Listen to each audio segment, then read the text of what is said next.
we're going to paint the old rope mill.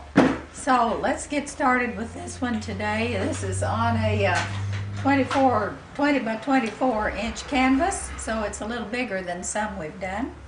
Let's go through the brushes that we're going to use today. You need your background brush. This is about a size 12 in a flat bristle. Also, you're going to need the small background, which is about a size 6 in a flat bristle. You need a couple of little flat sables, like a number 6 probably, perhaps a number 4, something like that. And then you need a bristle fan brush. So I think those are the brushes that we'll be using today. Let's run through the colors of paint that we've got out on our palette. Of course, we need white. And this is a really limited palette. We've only got 6 colors including white. So this one is raw sienna, and this is burnt sienna. You have ultramarine blue, raw umber, and a little Payne's gray. And those will be your colors. My paint is Permalba by Martin F. Weber. This is a professional grade Permalba. Okay, in this container I've got brush cleaner. You want some kind of an odorless turp. And this one has liquid glaze in it. This is a painting medium, and it's also by Martin Weber Paint Company. I put some out in this little cup so it will be handy to use. So I think that's everything you're going to need. Of course, you're going to need paper towels, and I like some of the baby wipes or wet wipes. Those are great to clean your hands with as you go. Okay, we're going to start with our stream bed down here. We're going to let this tack up a little bit, so we're going to start with this first, and it's just going to be a lot of dark values. Go to your bristle brush. That's the smaller one. This is the small background brush, and I'm going to pick up mostly between the raw umber and the Payne's gray. And this is just going to be a dark base coat on all of this stream bed here. So you want to kind of scrub the color in and reach over and get a little bit of medium as you work. So it's thin enough. You want that medium thin enough that it stretches the paint out, but not so thin that you're losing all of the color. You can make it too thin and it looks like watercolor. You've just got a little stain on there. You don't want it that thin. But just scrub this, kind of dip it back and forth from one color to the other, kind of mix it loosely, and we're just going to base in the whole stream bed. Okay, I've got all this dark worked in up here now, and as I come down into this foreground area, the stream bed shows a little bit more of a little variation of color. We're going to have a little bit of lighter blues and so forth down here. I want to pick up just a little bit of raw sienna as I begin working these colors in. Still working with your dark values also, but then occasionally, see, my brush is dirty, I've got the dark values in there. But as I come on down here, I'm going to reach over and pick up a little bit of the raw sienna from time to time, just because I want to get a little bit lighter values going on there. And again, pick up just touches of medium along as you see fit, and feel like you need to stretch it out or scrub it out just a little bit thinner. And working this sienna in here makes your river look a little sandy. I'm going to lift this up and put it right on the edge there where I can get to the bottom, and continue with this little bit of raw sienna kind of scrubbed in along with the dark. Once in a while, see, here comes a little bit more dark, and scoot it in so it's not over blended. You can see some of the different colors in here and kind of make it look rough, and we'll still put in some little more highlights on top of this, but just get a little bit of lighter value going here. And we'll come down until we get off the bottom of the canvas.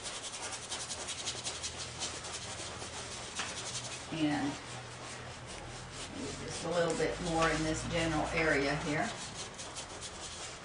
And that looks pretty good. See, that's kind of got a rough texture to it. Keep your strokes going back and forth. Don't go up and down or sideways, because we've got to make sure it looks like it's laying down. So that means your strokes need to go horizontal. So Now then, let's move on up here. One other thing we'll want to base in is the dam itself, which is this line right there, cutting across, and then down to the base there. And it's just quite dark with your same raw umber, Payne's gray colors. But just so we don't lose track of what is part of the dam and what's part of the ground under it, you might leave just a tiny little suggestion of a line there so that we'll know that there's different areas going on here. No need to leave a great big line, wide line, but just a little hint so that we know that this is part of the dam and this is part of the ground and the stream bed underneath it. Okay, after you get this based in here, we're going to move on up to the sky now. This area will tack up a little bit as the day goes along until we're ready to paint on it again. So go to your larger brush. This is the background brush this time, and we're going to brush mix our colors. Start with your white, pick up some and put it out here in the center where you can mix into it. And take the corner of your brush and pull out a little bit of the ultramarine blue. Some of the sky is darker and some of it is lighter, but we'll just start with kind of a mid-tone blue. And you're going to work on the bottom corner of the brush. You're going to have a little bit of medium in the paint as you go along. So, white and ultramarine blue, and some of this is fairly blue, fairly dark. And we're just going to keep working until we work all of our sky in. And again, kind of stay on that bottom corner because that makes the strokes look a little bit more soft and rounded. Looks better than if you just paint it flat. Kind of suggests maybe something in the way of clouds here. When you come down to where the trees are going to be, there's going to be a lot of trees here, but we're really just going to paint right across the tops of them because you can see the sky through the foliage, so that means the foliage has to be on there first. So, the sky has to be on there first so that the foliage will go in on top of it. So that's the idea here. And I'm going to paint out my trees, and I'm going to paint down to the snow, which is going to be somewhere along in here. And then we can come back and put in our little tree shapes and so forth. Keep the paint stretched out fairly thin. You don't want a lot of paint on there, just enough to cover the canvas. Okay, just keep working those areas. There's a lot of sky here.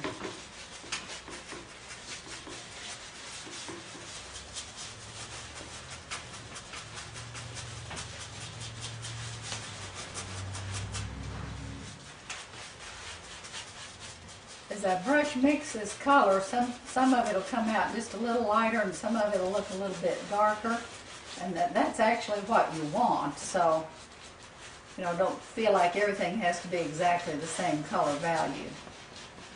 Because if we needed it to be like that, then we would have to mix a pile with a palette knife. But we actually want these variations of color. I'm going to come all the way down to the building. So kind of carefully work around the roof so we don't lose that. And again, some of the colors are lighter and some are darker. So we're going to paint out all those nice little lines that you drew in earlier, but that's okay. Sometimes you can see a little bit of them through the paint, and I know that's where your trees are going to be, but even if you can't, we'll just put in our trees anyway, and they don't have to be in any just exact place, just so that we have them back there. So, see how I'm staying on the side of the brush. The pressure's on that bottom corner, and then I give it that little scoot across.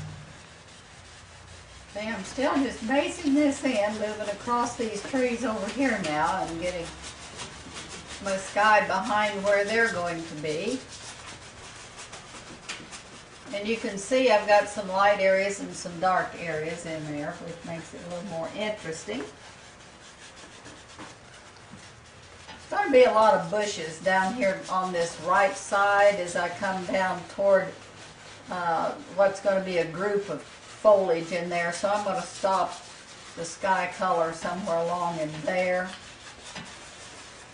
There's some little bushes, little tree-lined bushes or something way down here just above the ground line, but I'm going to go ahead and paint the blue there first.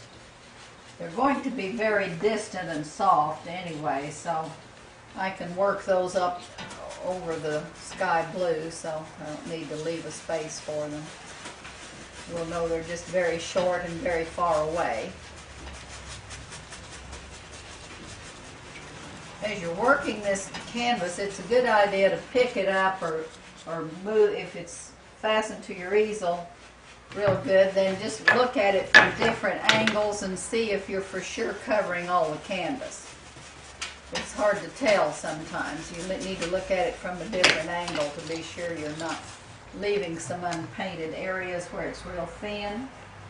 Paint goes on there real thin and it looks like it's covered from one angle, and then you look at it from another and it's not really covered. So let me get that going in there. This little mill is in Georgia, and it was a very unusual snowfall, and a friend of mine who's actually a professional photographer, that snow came down and he ran out there with his camera real quick to the state park. This is in a state park there, and got the picture while it was so pretty laying on the ground with that unusual amount of snow for their area.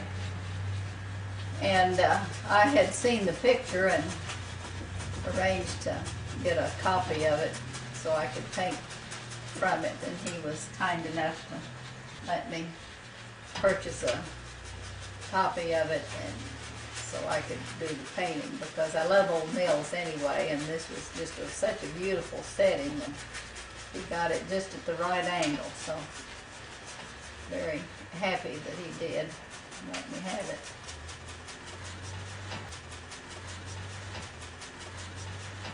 Okay, I'm going to paint next the very distant little background trees, and they'll be kind of over this sky area. Right there is your ground level, and so these little trees have to be a tad bit up into the sky.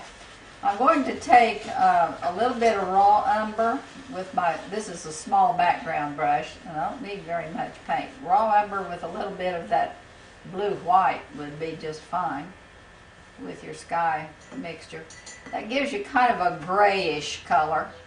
If it's too dark, you can always add a little white, but you're going to pick up some color from the sky anyway. Let's try this. That's about what I'm looking for right there. So that was just a little addition of raw umber with the sky mix. And right along in here, let's just kind of suggest some little trees that's way far away in the distance. Little padding strokes. Some of them can be taller, some of them can be a little shorter, but none of them are going to be very tall.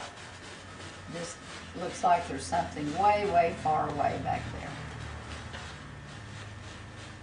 Sometimes I use the corner of the brush, and sometimes a little more of the flat of the brush.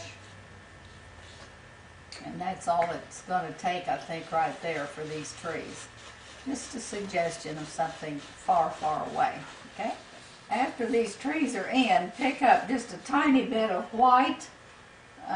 You could have just a little bit there for your snow on the trees. I'm going to get just a little bit of white there. There's my white. Pick up a little bit, and then turn the brush over so you're tapping with the corner of the brush.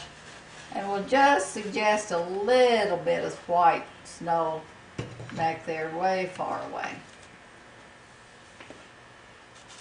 Doesn't take very much, so it's just not very heavy paint. And we'll just pat that in. So it gives you the feeling of something being back there. And that's probably enough there. So just a little bit, sprinkling of snow. I'm going to go ahead and take some white now and put on this snow that's in this middle ground area. Quite a bit of white here, can be stretched out a little, back and forth. Kind of work with the flat of the ground. Don't go up and down, but work with the flat. And you can catch into those little background trees a tiny bit and pull some of their color even out onto that snow. There's going to be a lot of variation of colors with the shadows in this snow, but I'm going to get the white in first, and this will just, can't see it really on the painting so much, but when we put the shadows in it, we'll see it. So I'm kind of blocking in this whole area here that's actually snow. You could even come on over toward the mill and kind of above that those little Xy looking things. That's where the trough used to be. There used to be an old trough here. Now all that's left are the supports. That's what this stuff is right there. But we're not getting quite down that far right now. So I've got this all covered with white, and then I'm going to take a little bit of the blue and white, kind of the same colors you used in the sky, and I'm going to create a little bit of shadows here, just a little bit right above the dam. There's going to be a little blue. And if you happen to catch in some of the dark value from the dam, just blend it in. That won't hurt anything. A little bit of shadow color right in there. And there's going to be some little bushes back here. There's going to be a tree. There's some other things in here. Right now I'm just going to put a little bit of shadow color right in through that general area there. And maybe a little bit over here. It could kind of be anywhere in here. We just don't want it to look too flat with one color of white.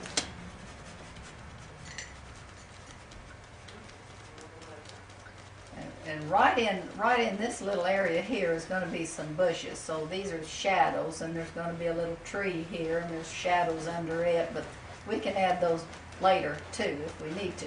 I'm going to leave what I've got here, just kind of getting it started with the shadows, and maybe I'm going to pick up just a touch more of the Payne's Gray raw umber and put some just little dark areas just above the dam, where it looks like there's some melted off places maybe, or anything that in there just a little bit on the darker side. Tap that in. Okay, once you have this little snow area just kind of blocked in for the time being, let's go ahead and paint some of these bushes. It's coming on actually off the edge of the canvas here. They're a raw umber, a little touch of Payne's Gray, maybe just a little bit of blue, and some white. They're a gray, kind of a gray-brown value, not real dark, so there is some white in them. But let's get this general area worked in down to this snowbank that's right through there, that's underneath the bushes, or the bushes, and just kind of scrub these in. I know there's some tree trunks coming through there, but we're going to wipe them out for now. We'll find them again. They'll grow back.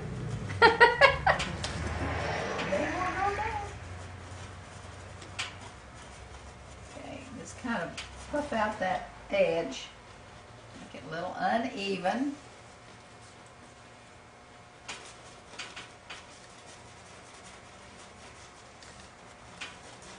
That same green. This is the same. Well, it's a little darker than what we used back in the distance back there. Just a little bit more of your raw umber in there, and a little bit more blue. But it's not just so dark that it's just black looking, so there is some white in there. Stay on the bottom corner of your brush as you tap, and use your bristle brush.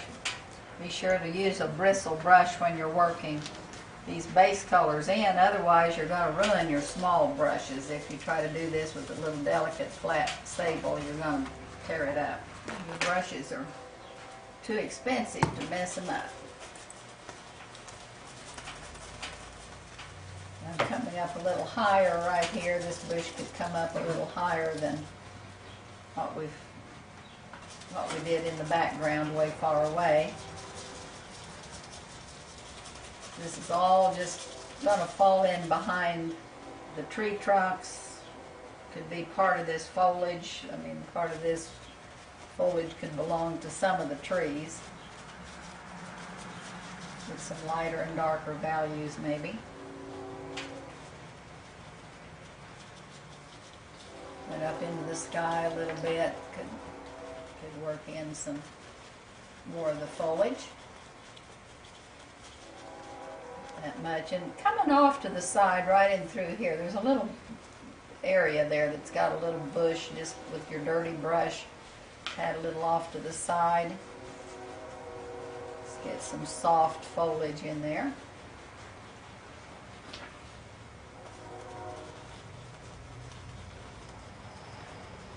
And that should be enough for right now. Okay, once these bushes are established right in here, I'm going to go ahead and start in with my tree trunks and limbs so it looks like trees, and then we can add our foliage to those. You'll need to thin down a little bit of raw umber, maybe a touch of Payne's Gray. I'm going to start the trunks with the side of my detail flat. Now this tree here actually comes down across that snowy bank, but don't put your tree trunk in until the bank is in, then we can pull it on down. Work on the side of your brush, like the chisel edge side for your trunks, and we can pull some of these on up into the sky a bit, but we'll come in with the liner for the small limbs. And here's another tree that'll come up here for now, and it'll go on down later once we have the snow bank in. And this one's fairly high. These trees need to vary in height. Don't get them all up there in a row. And some of these little trees are somewhere along in here. Put in the trunks first, that way we can find them. This one starts somewhere along in there. A branch or two off of it. Try not to get them evenly spaced, and I'm starting to do that myself here, so I'm going to put one in between. Some of them can lean a little bit, so the trunks will look lighter and some will look darker. That gives them a little variation in where they are. The lighter they are, why they look a little further away. See, that one could come out of that little grouping of little weeds and brush and whatever's there. And you can look carefully and see. And be sure if you have any markings there that you cover your markings. Otherwise you can put them in different places. It's going to be a pretty tall tree right in here.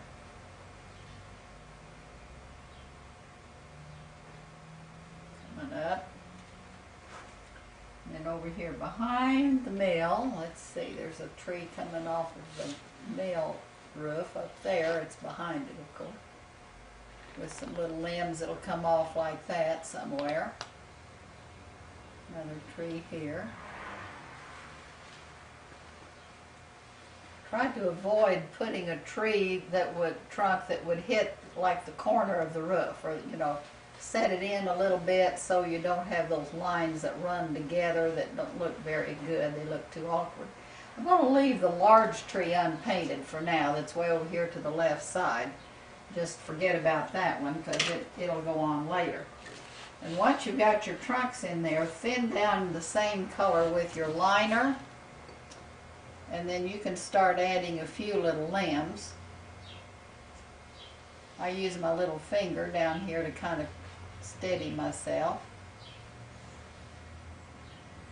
Don't go to a whole lot of trouble on the limbs because you are going to have some foliage that will probably paint some of them out, and then you'll have to put them back in. But just do a few so it looks like a tree. Seems like people do better when they can get kind of the idea of the tree. And again, this is not anything that's too good because I know I'm going to lose most of it. But I'll just throw in a few little limbs. A few limbs are better than none when you're painting a tree.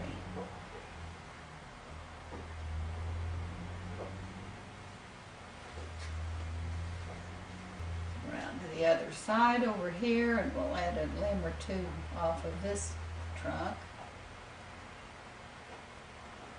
When you do the foliage, that's what's really going to shape the tree, and then probably come back and add a few more limbs at that point that will show up once we get the foliage in there, because there's quite a lot of foliage.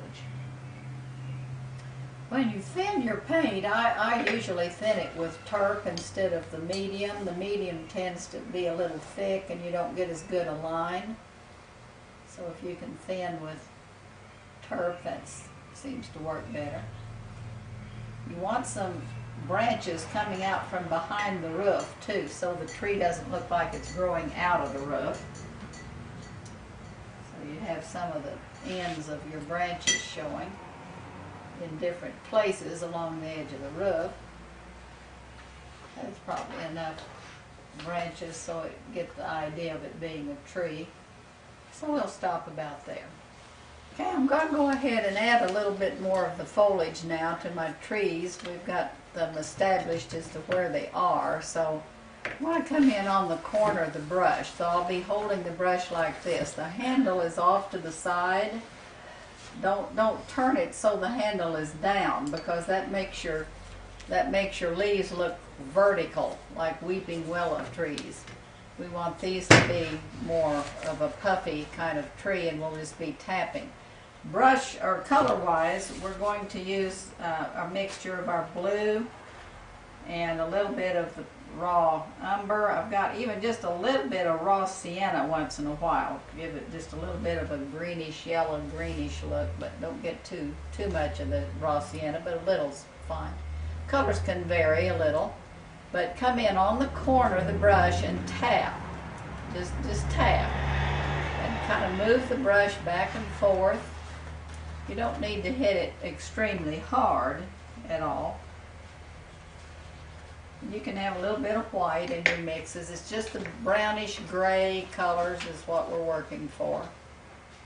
We don't want a whole lot of one color. I mean, not, you know, vary your colors a little bit. This right here has just a little bit of the raw sienna in it. I don't want to get too much of that color, but a little is pretty in there. Most of it is your gray tones. Paint's gray, blue, a little touch of raw umber, a little touch of white. And think of your foliage as coming out away from the tree. You know, turn your brush a little bit this way and that. But you're working in groupings. Don't jump all over and make a whole lot of polka dots everywhere. You want to group it. Group it. And work back and forth across the tree and still leave some sky. We don't want to lose all of our sky. Just stay on the side of the brush. Don't ever turn your brush flat where you're working with the flat like that, because you'll get an arch shape, and we don't want that kind of a shape for our foliage.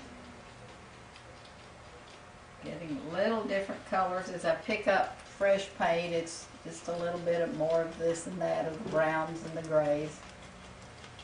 When we get all this in, we'll put a little bit of snow on it, but this is the idea right here to get your foliage in. See, you can see your sky blue behind it, so that's why we needed to have that blue in there to begin with. When we painted our sky, we knew that was going to show behind the trees to some extent. Try to get some of the trees shorter and some of them taller, like nature would do. And they're kind of soft and a little bit fuzzy looking. That's fine. A little bit more blue and raw umber and white. And a little bit of white, so they're not extremely dark. They've got a little white in them. Okay, and then let's move over to the other side of the canvas, over here where I've got the mill and a little bit above the mill. Move over here. Well, here's this nice little tree out here. Let's get it.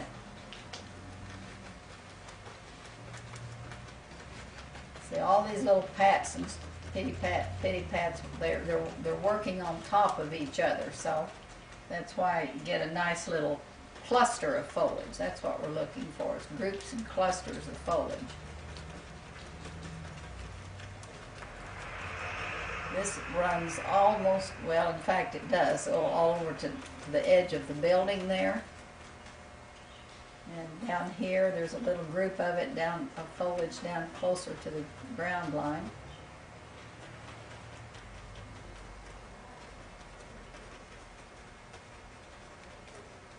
Try to make it uneven on the edges so everything doesn't stop in a row. Uneven is always more interesting than even, so it's hard to get people to get things uneven, because we all have that tendency to make things in circles and lines and getting everything so evenly lined up, and then we look at it and we think, that doesn't look natural, so we have to kind of work on that uneven business. I can see a little bit of raw sienna probably that needs to be added. A little bit of raw sienna and white with your other colors. Don't use it by itself, but just a little bit mixed in with some of the other darker values gives it a little bit of that kind of rusty gold look in the trees. Maybe there's a little bit of fall leaves still hanging on there.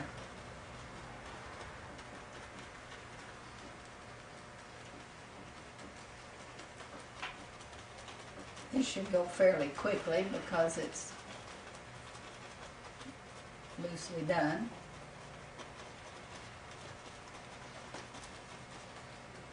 And even though I haven't put a trunk up through this big tree that's over here, while I'm doing the foliage, I'm just going to go ahead and put some in here anyway, because we have to do it sooner or later, and we can't put the tree trunk in until we get all of everything painted that's behind it.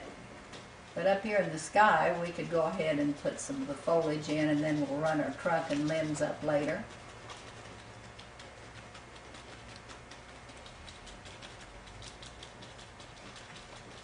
And this tree is going to go all the way off the top of the canvas.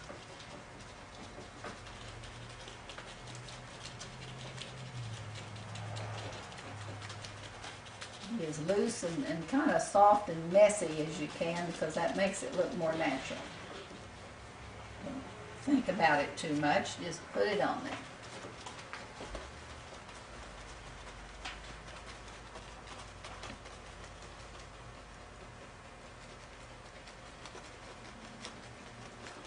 We'll have some snow on this foliage after a while, and then we'll run some limbs through it.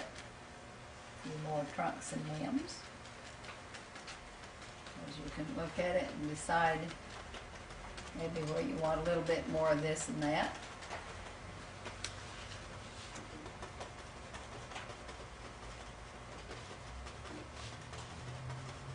The snow will highlight it and make it look much softer and nicer.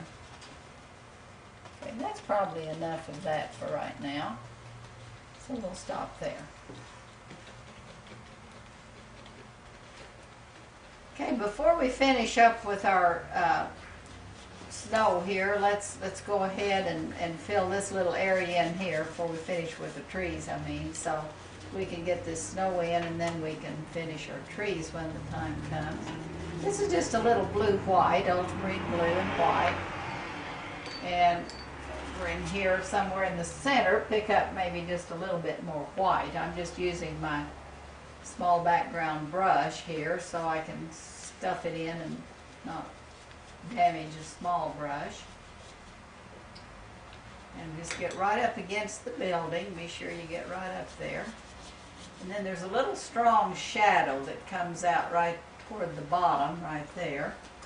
I'm going to not paint the snow that's in front of the building. So I'm just painting right down to this area right here. There's a little snow bank that'll come on down over this way, but it will be in the way if we paint it now before we get our building done. So I like to kind of work things that's behind first. It just makes it a little easier. So there's blue, white snow, a little bit of white in there. And then I'm going to just wipe the brush a little bit and pick up some of my foliage colors, and I'll just go ahead and use this smaller brush, or you can go back to the fan brush if you'd rather. I'm going to go ahead and work a little foliage on down in this area here, letting some of that snow still show. Just a little bit in there is all we need. And that will take care of that little area for now. Okay, we're going to put our snow on the trees next. So when you load your brush, here's my palette here, I'm picking up the white and I'm pushing away from me to load the brush. I'm picking up some white, moving it down here on my palette and pushing away to load. And then when I turn the brush over, the paint will be on the top right corner of the brush. Now if you're left-handed, I'm sure it'd be backwards, but anyway. So I turn it over and there's the white on that corner of the brush. Come in with the white up, and you're coming in right on the corner of the brush again, and this is just again tapping lightly, and you'll have to reload fairly often. So there's the paint, and I'm going to make this just a little whiter over here on the right side of the tree. And you're kind of working in groups again, little clusters of foliage, or, well, the foliage is in clusters, and we're just going to highlight it like that. But reload often enough that your snow is staying fairly white. If you don't reload fairly often, you pick up so much of the wet dark, you'll lose your white, so we don't want to lose that entirely. Just want to get enough snow on there to make it look soft and pretty. So move from one tree to the next, and you can start your white a little bit outside of the edge of the dark. That way you're kind of putting it against your sky there. It'll show up just a little better. But keep the brush sideways. Again, don't paint on the flat of the brush like this, because you get that rainbow again, so we don't want that. So you're working over onto the corner. And just get some nice little groupings and get out of it before you over highlight. The snow creates that highlight. And again, I'm kind of grouping it. On down to the building. This makes it look like that little frosty snow that you sometimes see on the trees when it just snows a little bit. And if you have foliage on the trees, like we have here, it makes it look soft.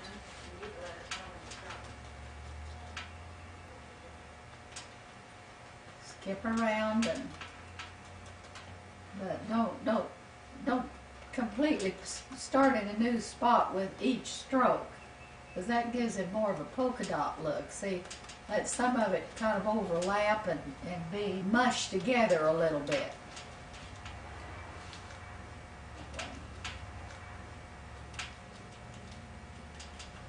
After we get this snow in, then we can add a few more little limbs and stuff in through here. So now we'll move over here to the other side.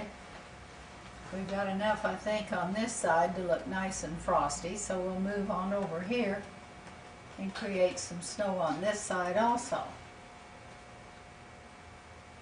Wipe the brush, tap, tap, tap, tap, tap. Wipe the brush and pick up more snow. Tap, tap.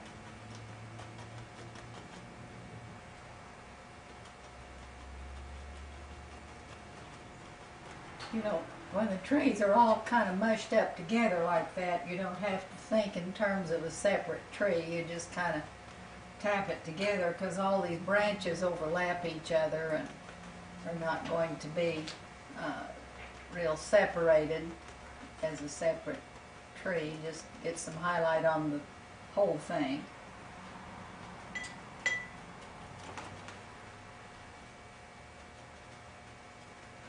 Tap around until you feel like you've got enough snow, and then quit. Quit before you cover up all of the dark. You don't want to do that.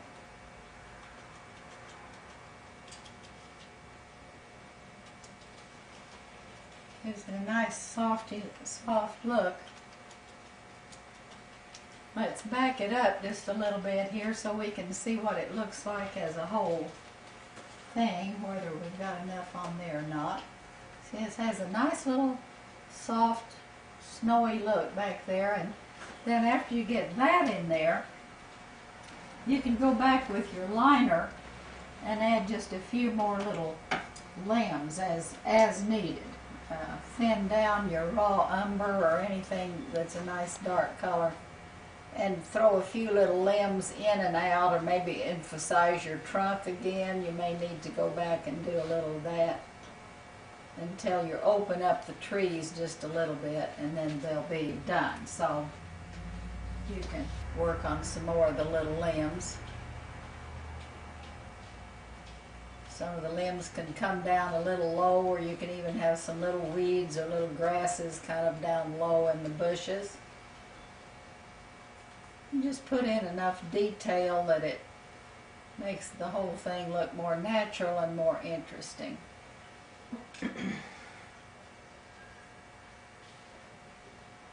Okay, we're going to move on down. When you're through with your trees or tired of working on them, you could give them a break for a little while, and then come down and let's paint this little snowy bank right here, which is going to be more blue-white at the bottom. This is your ultramarine blue and white. Some of the tree trunks are coming through this, but we'll just go ahead and paint them out, and then we'll find them again. So this is just ultramarine blue and white down here at the bottom of your bank where it's against the water. And kind of pull it back a little bit, streak it back, kind of blur the edge there against the water, and then pick up some straight white. There'll be some whiter snow kind of through the center here, so anywhere, and maybe a little bit more up toward the top of the bank where it's looking over this bank, so we'll put some extra white up there. And a little extra white on this lower bank, just two little banks here that's close together.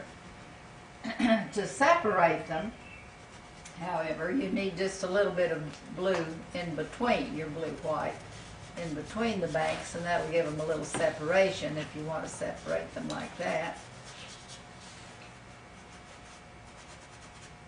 And maybe just a few more little bits of the blue toward the back side as it goes right out of the picture there, and kind of scribble some of this blue down through here. I don't want it to be too perfect in there. You need lots of shadows. And let's see, let's come on down. While I'm here, let's put a little bit of dark blue right here on some of this foreground bank. I'm not going to paint the whole bank, but I'd like to get down here where the bottom of the tree is, and let's just paint that area right there, and that way our little tree can grow here, and then it comes right on up through these other banks. So we've got a place now to set the tree. So a little bit more dark up here maybe, and I'll stop right there, and then we'll put our trees in next. After your snowbanks are in, take your detail flat brush and go back into your raw umber, tree colors, raw umber, maybe a little touch of Payne's Gray with it. Let's bring this one tree right on down, right across the snowbank,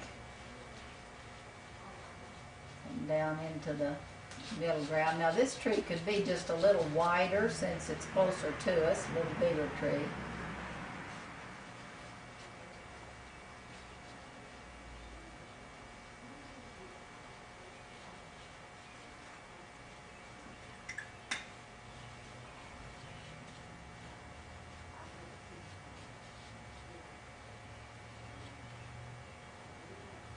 We're going to have a few limbs off of it down here, which probably would be easier to do with the liner. Thin the paint down. Always thin with turp when you're doing line work, so it pulls off the brush a little easier. And then we'll just add some more small limbs. Kind of fill in this little snowy space here with some more branches and probably a little bit of foliage. We need to tap in a small amount of foliage. Come back with just a little bit of the dark foliage in the fan brush and do a little of that. Tap, tap, tap, and kind of fill in with those kind of leaf shapes.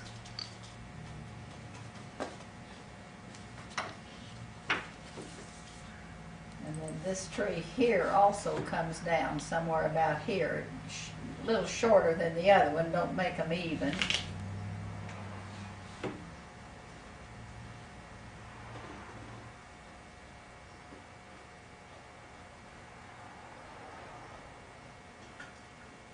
You want a little bit of snow that has some shadows in it, kind of pulled away from the branches and stuff.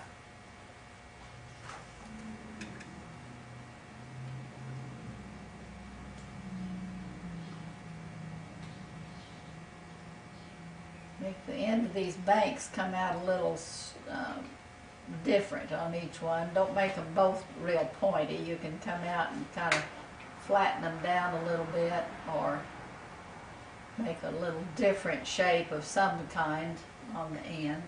And maybe some little grasses or something that could come up out of the snow down there, just kind of for a little filler.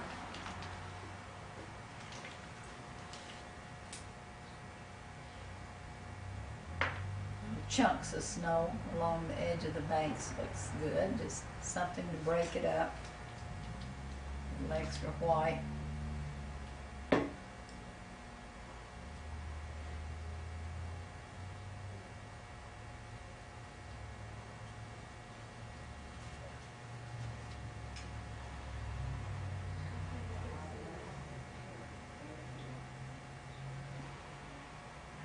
A little limb or two.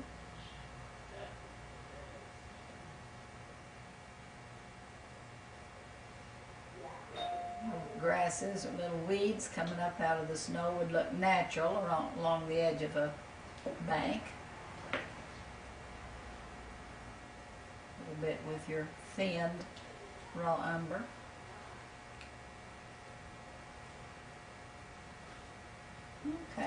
Okay, working down into this foreground snow, I'm going to come in right here. There's a little dip in the snow right there.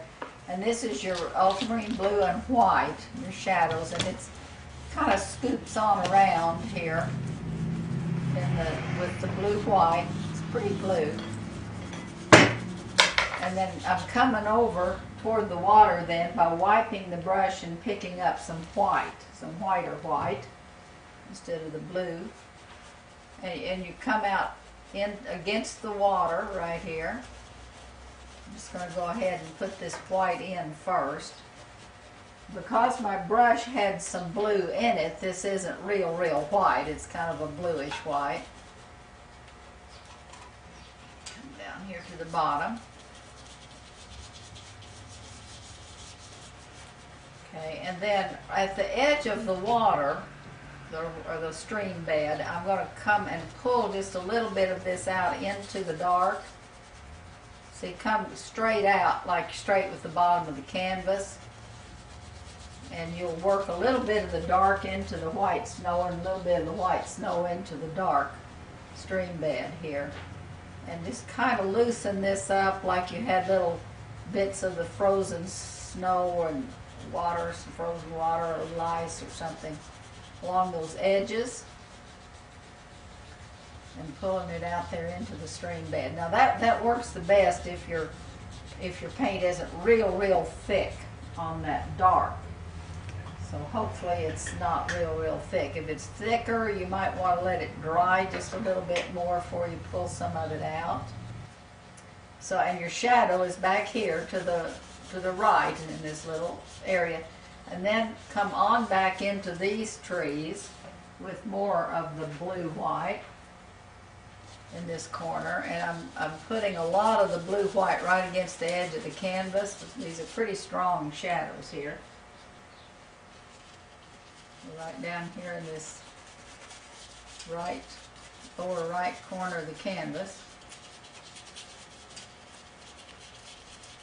And when I put the blue-white in, I'm pulling it out just a little bit. It's pretty blue right here.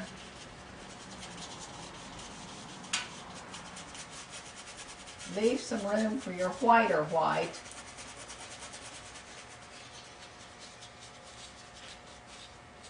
And I'm going to clean the brush, dip it in turp and clean it, and pick up a little bit more of pure white and come along this portion of that bank and then brush this back into the blue-white. So you create a little slope to the ground here.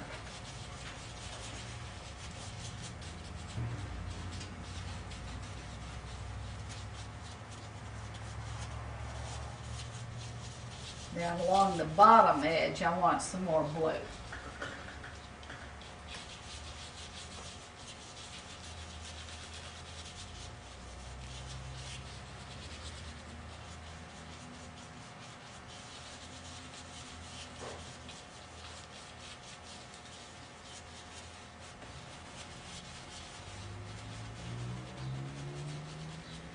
A bit more white up here on the top, maybe. It's where you blend between the dark and the light gives you those little streaky looking strokes that looks pretty. Looks like there's shadows in the snow and different things. I've got a few little weeds popping up out of the snow that we can put in now or later. I guess I could go ahead with the liner. A little bit of thin raw umber. And you can just pop up some little weeds out of the snow.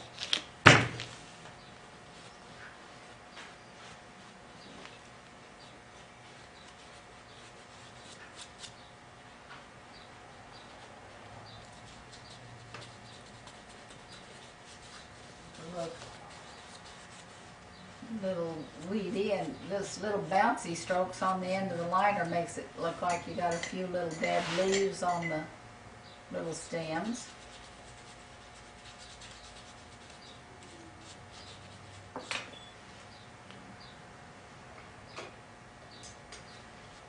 Maybe a few more up here somewhere.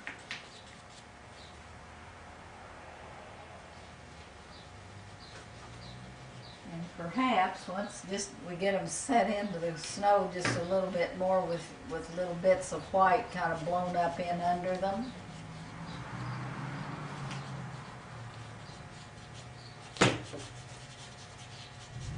Got our white moved out here into the water, or you could have just a little bit of blue white out there too. Going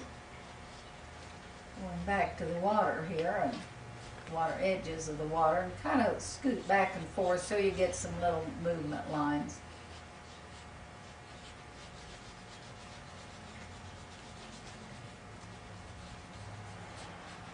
Squiggly back and forth lines.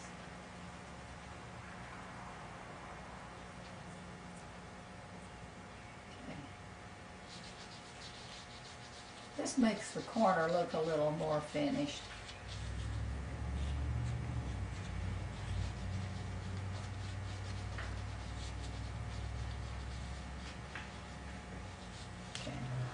Okay, when you're through playing with your snow banks and everything down here in the foreground, let's go ahead and put some of these rocks in the water. And these are very easy to do because they're just little lighter shapes that we're just going to brush in with our small background brush. Don't go up here where the dam is. That needs to stay dark for right now. But I'm going to pick up a little bit of the raw sienna and white. You could add a touch of burnt sienna with it too. It's just kind of a light brown. And just take your brush and just do some little strokes in here. That's maybe almost too light. We've let it dry quite a while, so it's kind of, mine at least is kind of dry. So I'm going to put just a little bit of raw umber with that. I don't want to make everything covered up as far as the dark values go. I want to leave some of that open. I'm going to have to put just a little bit more dark raw umber in there because I don't want my rocks to be too light. If yours comes off real light like that, just go ahead and put a little bit more dark over them with the raw umber. But they're mostly, they're just like strokes of with the width of the brush.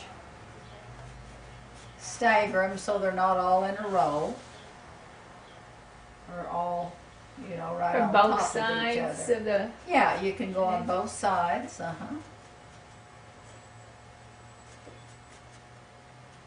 And coming down into the foreground, we'll not have big rocks in the foreground. Down in the foreground, we're going to do something just a little bit different there, so I won't come down there quite yet. But to make these set right down in the dark water, since it's been a while since we blocked this in, mine is, like I said, getting pretty dry, you need the bottom of the rocks with a more of the raw umber so they look darker right where they're setting down against the dark of the stream bed. Something like that's good. Just, you know, got some little chunky rock shapes in there, and that's all we need. I'm going to go ahead and pull a little bit of water off the dam up here, and there's not much coming over, just a tiny bit, and then we'll kind of zigzag some of that water on down through around the rocks and stuff, so forth. This is a little bit of blue-white, and I'm taking my small brush, detail flat brush, take a little blue-white and just draw a line across the top of the dam, so it looks like there's maybe just a little edge of water that you're seeing up there across the top of the dam. And then I'm taking the fan brush and a little bit of that blue-white just in the corner of the brush and pulling just a little bit of it over the dam. You're catching right into that blue-white and dragging it down kind of very gently. Don't push. Just a very light little pull. Come straight down.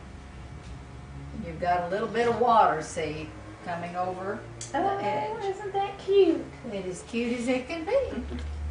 And then you don't do too much. Tap, and a little bit of zigzaggy. Create a little bit of like a little foam pattern or something there. Very light touch. That's the secret, the light touch. And then I'm switching to my flat brush, the detail flat, and I'm going to very lightly do some little wiggly wigglies around the rocks with my little stream of water. This is white or kind of a blue-white, whatever will show up. And the drier this base coat is, really the easier it is. And if your paint's really thick and really wet, you might want to wait until it dries some more to do this, or it muds it up. But it's a light touch and kind of wiggle around the rocks. Oh, okay. And so you're working it around the rocks. Somewhere down in here, I've created a little bit of a waterfall. You can find just a little place right there where you think the water might want to fall over, if it's a good location for a fall. And I could come in with my fan brush again and pull some little bits of the water over an area there, and again you've created a little bit of a waterfall. Again, light touch, don't push. Tap a little bit at the bottom. Back with my fan. So neat. Come on down. And then you get down into the foreground. And again, we've got more little zigzags. My blue-white's not going to show up too much, so I'll have to get a little bit of white here. And you're coming out over some of this stream bed over here that had a little bit of the raw sienna in it.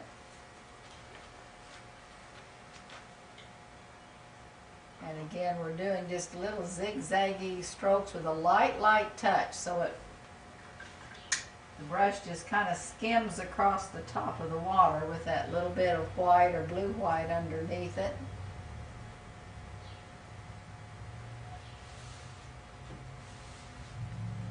I didn't do too much. I just kind of let it fade away down here, just kind of go off into the foreground. A little white, I'll put some more blue there. I like the blue-white the best when it'll stick.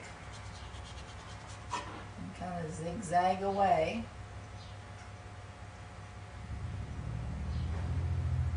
And there comes your foreground. I see another place on mine that would make a good little addition to my waterfall.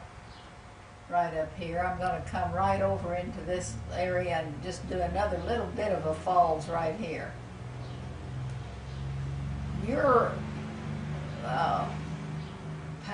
path of your water and your rocks and everything might be a little different from mine, so you may see a different place to put a waterfall. Any place that you feel like, you know, you got enough rocks and stuff here to kind of contain the water, and then just let it drip over the edge, that's all it takes. And then tap to get that little foamy pattern of the water as it's falling. This one just went a little bit farther across. So we've got two waterfalls in this one. Be sure that the water lays flat. That's very important. Don't get it going sideways or some way that it wouldn't naturally lay, because it won't look right.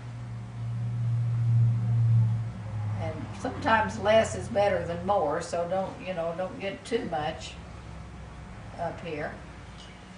Okay, let's move to the other side of your stream bed here, and let's paint this little bit of snow that's, you can see snow behind the trough area, or what used to be a trough. You've got the supports here, and we'll paint across those. Hopefully we can kind of see through the paint so we won't lose them entirely.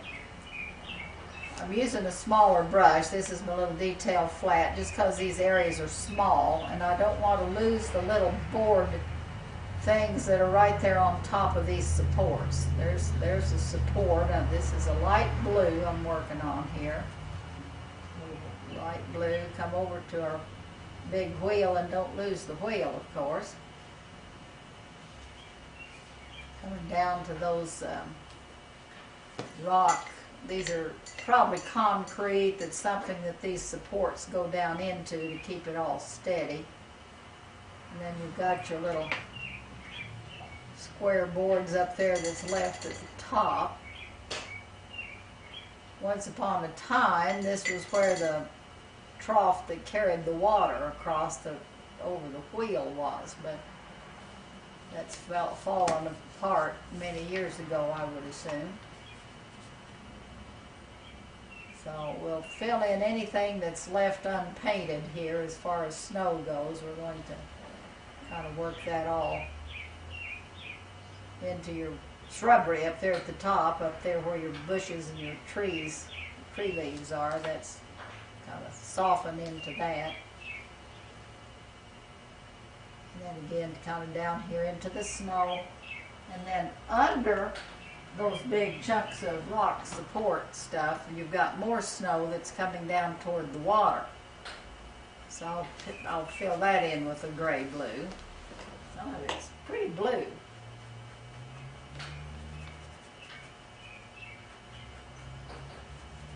If you catch a little bit of the dark from the water to work into those bottom edges, that's perfectly fine. And again, we'll come over to the edge of the wheel.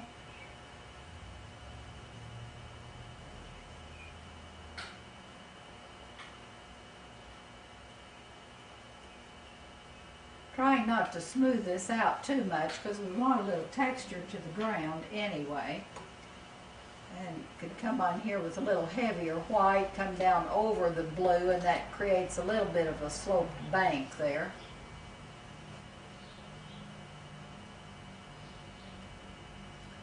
And where the snow hits the dark water, pull a little of it off to the side like that, so it sets it together a bit. A few little areas here that are pretty dark, like maybe there's some rocks or something back there along the edge of the bank, so I'm going to put just a little bit of dark kind of in there and up a little higher. And then with a clean brush, I'm going to pick up my raw umber. I'm going to have just a little touch of the burnt sienna in that, just a little bit, and then I'm going to get these little dark rock shapes based in. They're all just kind of run together as a roll, but I think there is no doubt some separation between them, but the way we're looking at them at an angle, they look like they kind of all run together. Your first rocks, Tina, not your second rocks. Yeah, probably my first rocks will work then. Yeah. I think they will. And we could have just a little bit of white on the side of some of them, so it gives them a little bit of shape on the right side. Just a little white kind of come down. See, that separates them a bit. Kind of soften the snow, pat the snow kind of up around and between them, and not really between them, but just kind of up against them. And those little board lines on the top are kind of the same thing. They're just little rectangles. This is raw umber again with just a little touch of the sienna, raw sienna, or burnt sienna it is on this. So there's that much left of some of that board stuff that's up there. Raw sienna? Burnt sienna with just a little raw umber. More raw umber than anything.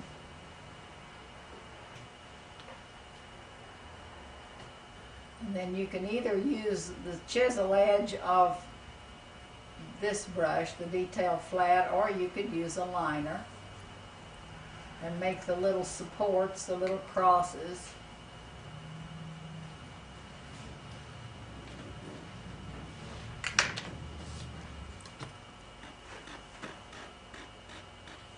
Those just come down to the rock underneath.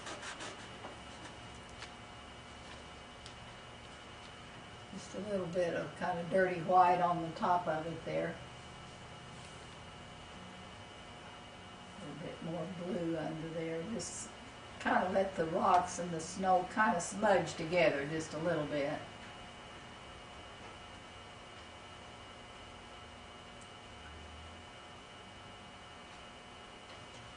Little dark slopes down toward the water. Okay, there's one more big flat board shape that comes right above the wheel.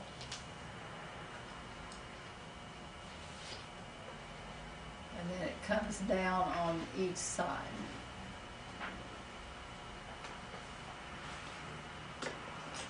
I'm not going to pull it across the wheel right now, so we'll just let it come down about that far and touch the wheel.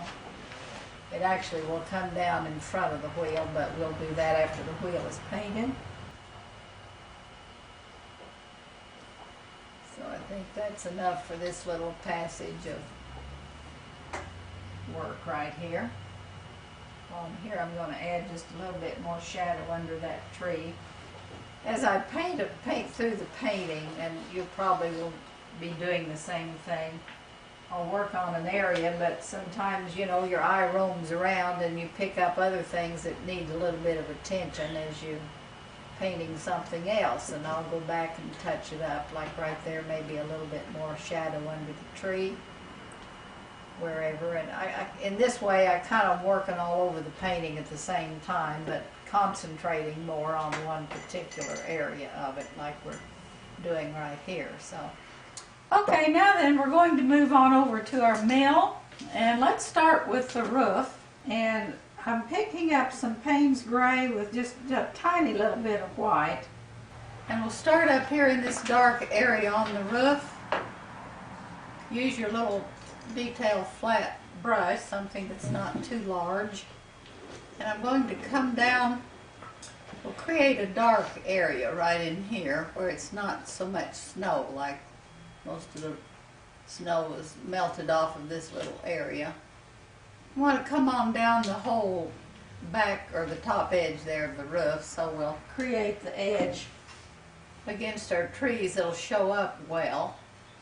We always want to think about light against dark, so our trees are basically light back there, so let's make the roof a little darker where they touch the trees, and that way you've got nice contrast and it separates everything nicely.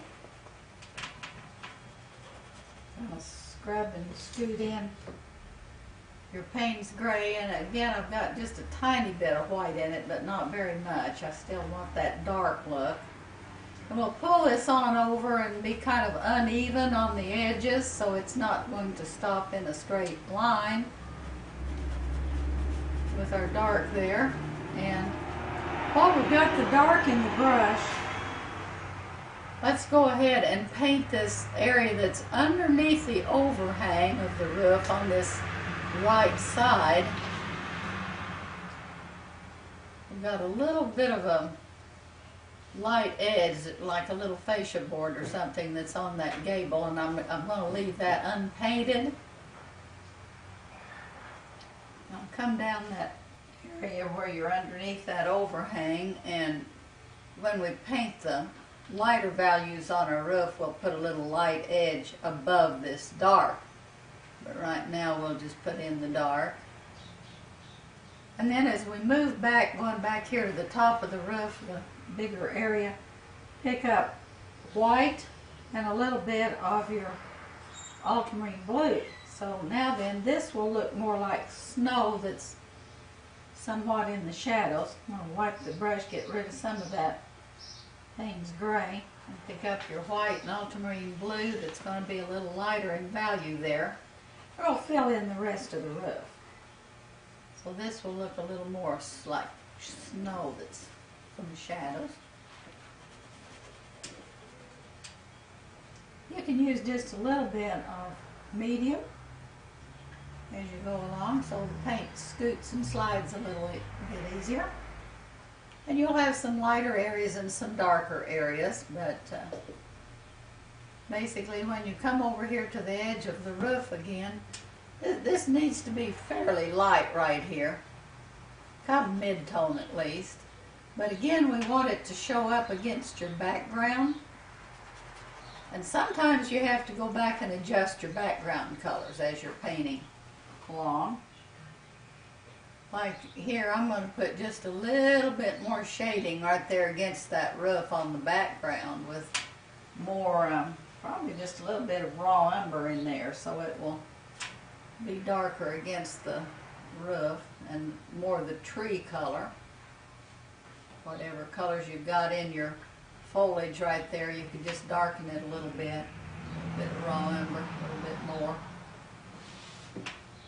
You don't want it to look like a line that you've just drawn in, so it needs to blend over into the rest of the foliage so it sets together.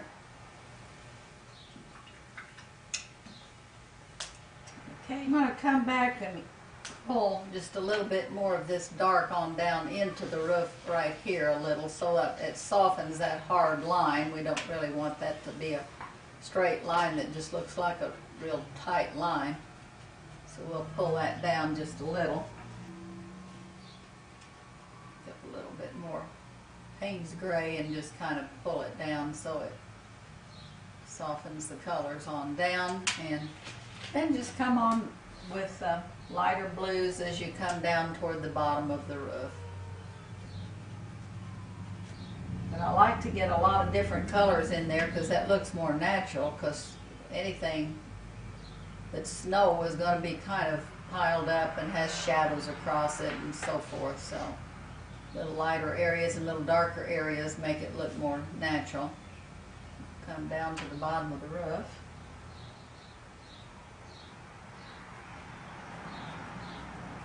fill it in.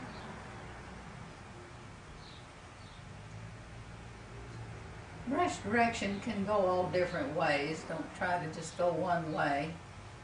Since this is snow on the roof, you don't see like shingle lines or anything like that, so. Do a little crisscrossy strokes.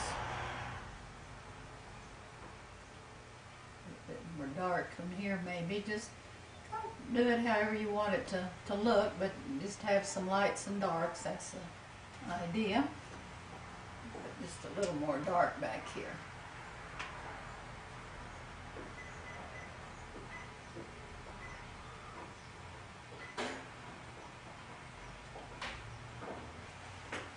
And right under the roof, I'm going to pick up a little more Payne's Gray plus some raw umber and run a dark line, very dark line, right underneath the edge of the roof.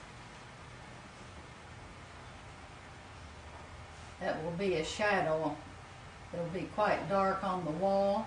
This whole wall is going to be pretty dark, so we'll just right now, you can make it a little uneven if you want it to look more old and like maybe there's some tears or splits in the roof there.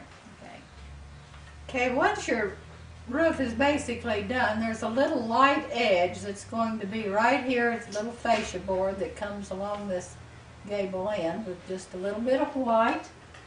Just load a little bit of white on one side of the brush, come down that edge, and then come above the dark edge on the other side. And that should be enough. If you can't do it with the edge of your brush very well, you can always use the liner, especially over here on this other side. Just some white on the liner coming down, and that will take care of it too. So might be a little easier than the chisel edge, especially if your chisel edge isn't very chisel anymore, in which case you need to buy a new brush. Okay, I'm just going to take some straight raw umber right now on this side. We're going to work some darker values on this side. It'll have a little bit of raw sienna once in a while picked up with the raw umber, so it won't be just so dark. But this is the shadowed side, so keep your strokes going vertical so that it looks like your boards are put on vertical instead of across. So I'm working around the windows, picking up raw umber, sometimes a little bit of raw sienna, and we're just going to get it all based in. Come down to the roof, little porch roof. You can thin the paint just maybe a tiny bit, but don't get it too thin or it will look rather transparent.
Carefully around the roof, coming in under the roof, and you're under the porch. If you want to leave just a little tiny edge unpainted where your posts are going to be, that's fine. If you want to paint the posts across, just lose them and then find them again. That's up to you.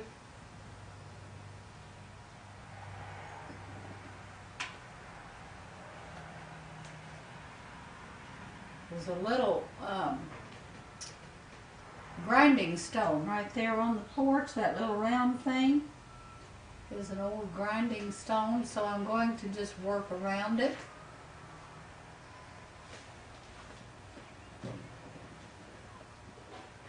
And we've got the door over here. Actually, there's only 2 posts, and then these, what looks like posts back here in the front, are really just the edges of the door. So we'll paint those a little darker so that they'll push back into the wall when the time comes. But right now we're just going to work around them. Under the porch is very, very dark. This is just straight raw umber.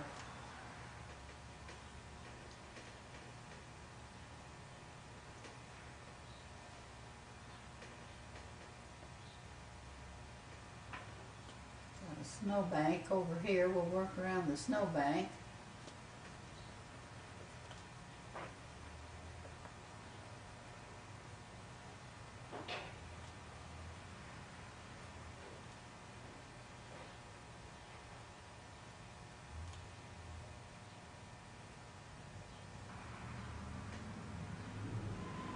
Window here.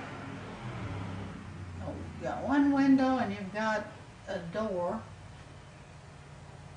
under this wall, on this wall.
This door area is still very dark. We'll put just enough light around the edges of it so it looks like there is a door back there.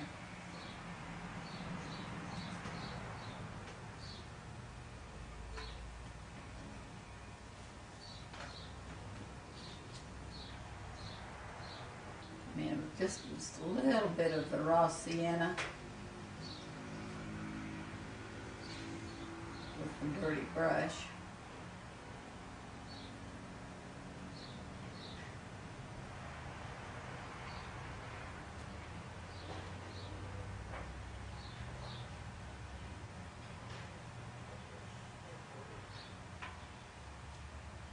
Be just a little indication of maybe like a little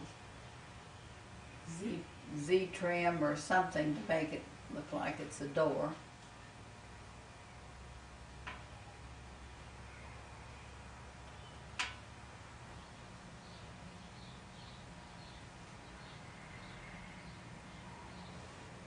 Window also is quite dark.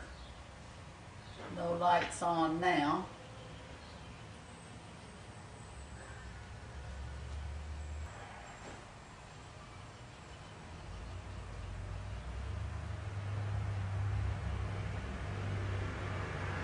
Window could be a little bit more Payne's gray than the burnt umber, just kind of mix those two.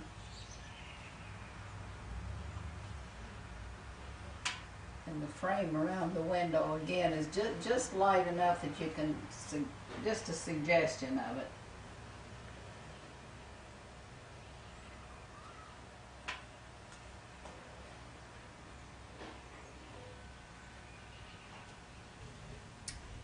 And your little posts out front need to be lighter. And I'm going to take a liner for those. A little bit of raw sienna and a little bit of white. See if we can get those posts pulled out to the front.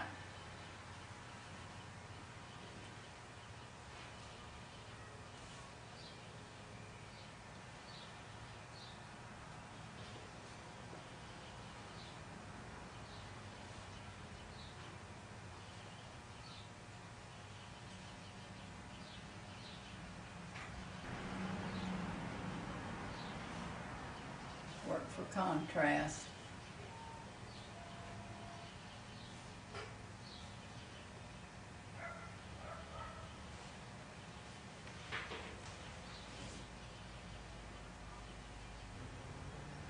A little bit more white on the post, kind of pull them right on out.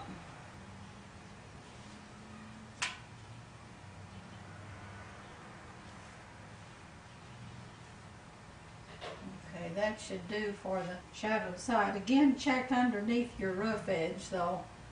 Up here right under the roof edge, you might even pat just a little bit of Payne's Gray up there, so you've got a really strong shadow right there where the roof overhangs. Underneath it, you want that really dark. A little bit of Payne's Gray on top of that raw umber so it deepens your shadow. Alright, there should be that side of your building. My door's a little bit short here. I'm going to come up a little higher with that door frame. That's better. Okay.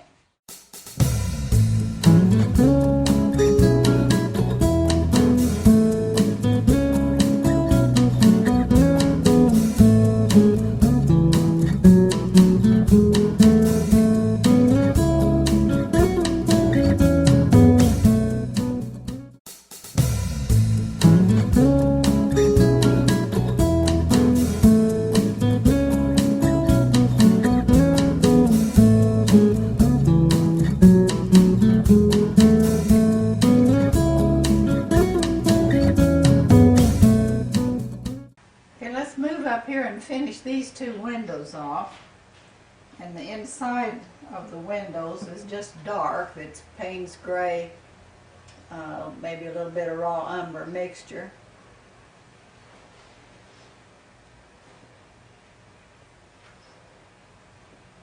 Let's fill it in, base it in nice and dark.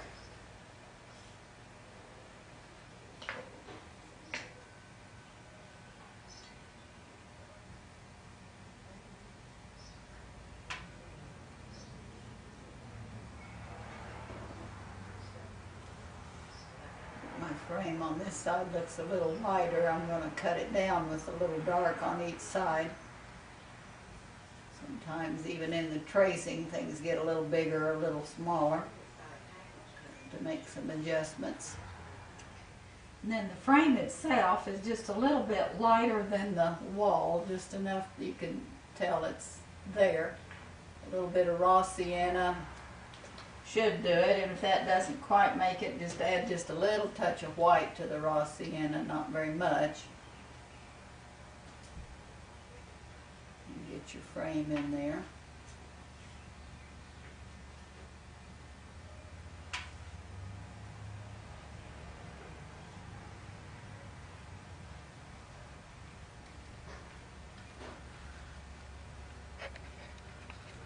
Mine goes in kind of messy sometimes, and then I can touch them up.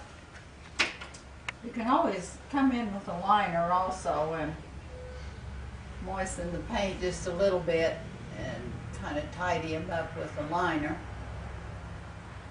Anything that's small like that, you want a small brush or a good sharp chisel edge at least. And then on the outside of these frames, I'll come in with a more raw umber and my liner and work around the outside of the frame, and that'll pull it away from the wall.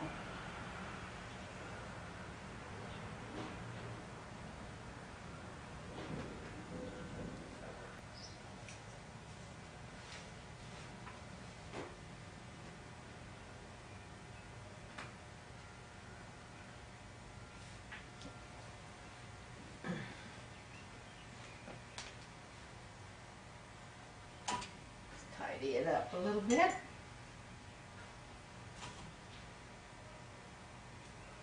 And there's some little pane lines in these windows. Also would be your raw sienna with maybe just that tiny little bit of white, so it'll show up in there. And you can divide these up into 4 panes, or you can divide them up into 6. I'll put 6 on these. Went through the middle both ways, and then once more horizontal in the top and bottom. That gives you 6 window panes. And if you don't like to do those kind of little detailed lines so much, you could just divide them into 2 or 4 panes, whatever you want to do.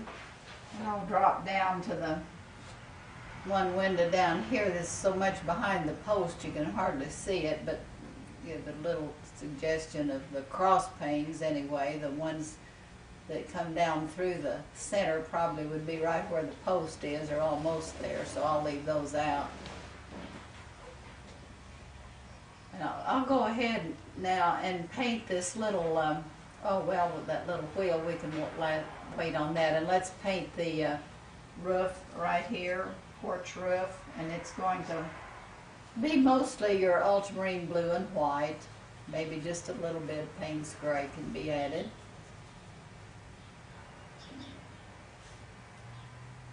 Make sure the window panes are down there.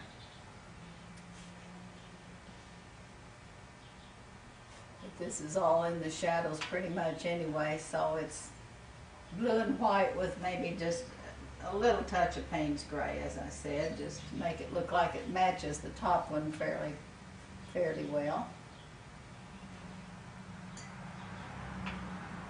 I'm going to have a little bit of a lighter fascia board around the front here, around the edges actually, across the bottom and the side over here on the right, a little bit of a light edge.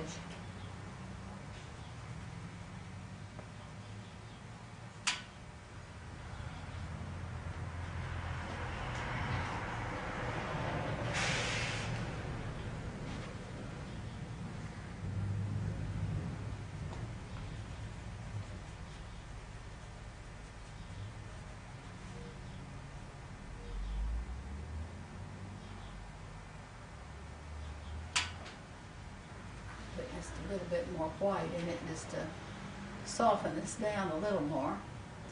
I do a lot of color mixing right on the canvas. Adjust your colors, light to dark.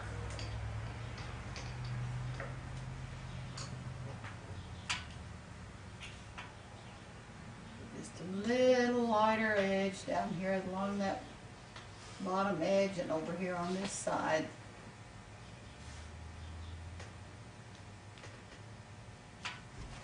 Tidy up underneath it as needed. Sometimes you get a little bit more white down there than you need, and just cut in under it with some of your really dark mix, like some Payne's gray or something there. Little icicles are optional, but if you want to drop an icicle or 2 off the roof, you can use just a little bit of the gray blue, like your color on your roof, and start up on the roof and then just pull down a little drop or 2 of an icicle. It doesn't take very much, but start on the roof and then pull it over, just let it drop down. If you put in 1 or 2, that's good. You don't need a whole bunch of them, or you can leave them all off entirely. Put a few down there, probably need some up here. If you put them in, try not to make them real evenly spaced, because we all tend to do things in even sequences, seems like. Try to just put a few and let it go at that. Okay, that should pretty well get a front of the building, or this side of the building done. And we'll be ready for the other side very shortly.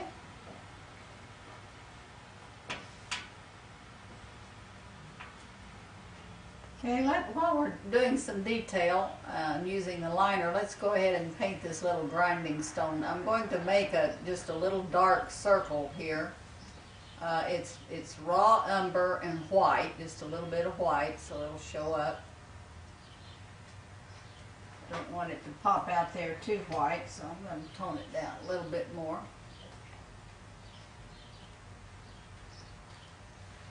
With a liner. It's got a little darker edge over here on the right side to make it look like you got a little thickness to it. And there's a little hole in the center.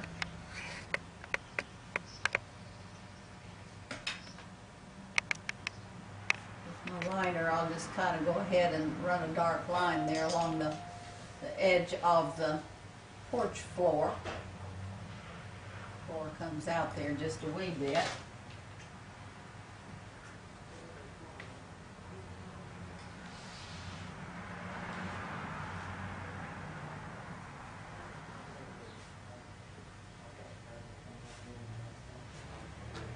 And there's a little light edge with just a little raw sienna and white that indicates the very edge of the porch. I'm going to draw that in with light, raw sienna and white.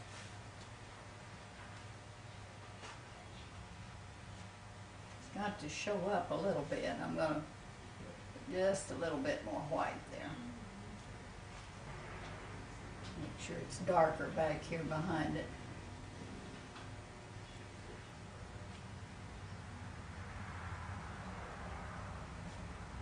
Might be enough. If it's not, we'll work on it after the rock wall is done. So that should be enough detail for now. Okay, I'm going to move over now and paint this right side of the building, which is going to be lighter. And I'm going to start out with just the raw sienna and a little bit of white. And we're going to paint around our windows best we can.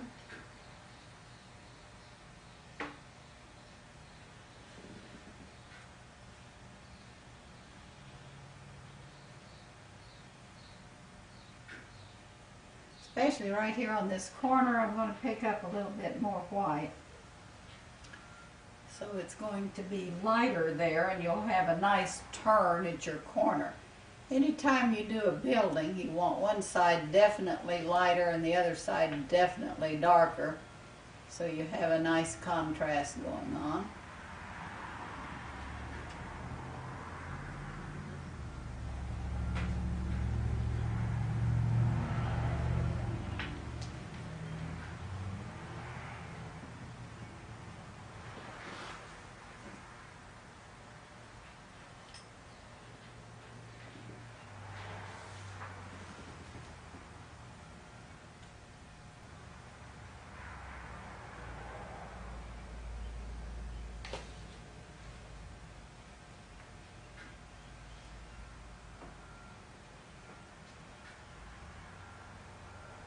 Here in the gable end, I'm going to pick up just a little bit of raw umber with my raw sienna, so it's going to be a little darker, especially underneath the overhang of the roof here. Might be a little cast shadow up in that area.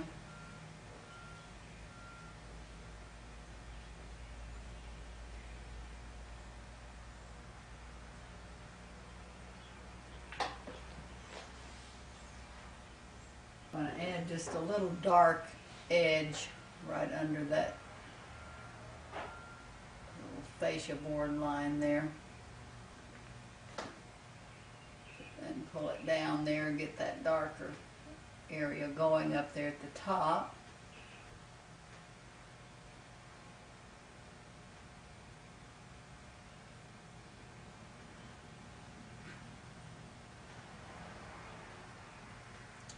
Not really going to put in definite board lines at all, but just they kind of indicate board lines just by scooting up and down with the side of the brush and a little variation of color in your brush. Makes you think you have some board lines showing maybe. And when I come down to the bottom here where you've got the wheel right here, and that wheel is casting a shadow over here onto the wall. So that's also going to be darker right in here with more burnt umber, or raw umber.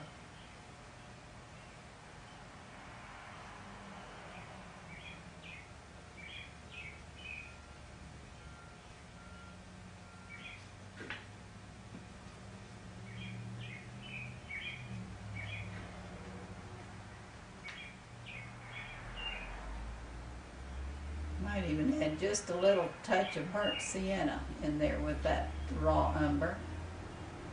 Gives it a little nice dark value. Just a little.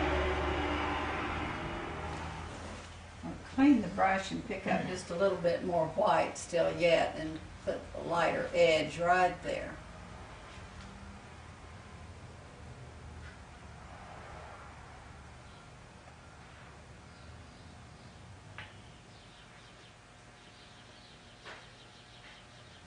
Little windows, I think I'll just go down to the liner for the windows. If you have a in-between size brush, that would work also. But the inside of these windows is dark. A little bit of raw umber, Payne's gray mixture.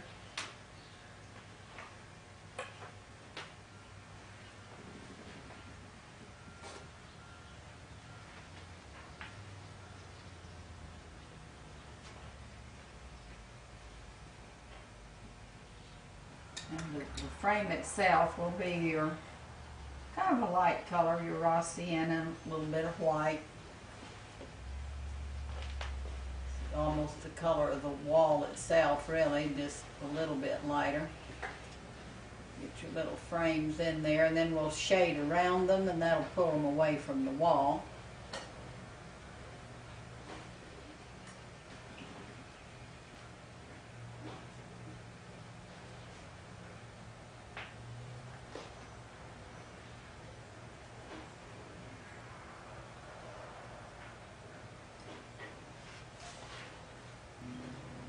Just a little shadow around the outside edge then, so especially on the left side, we're looking into that side.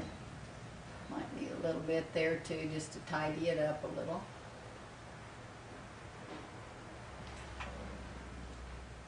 And then again, we've got just a little indication of your pane lines in this window. Get it in there to stick. Little white, just very little touches of it. Doesn't have to be detailed at all. Just a suggestion of pane lines, because we're looking rather sideways to these windows anyway. They don't have to be too perfect.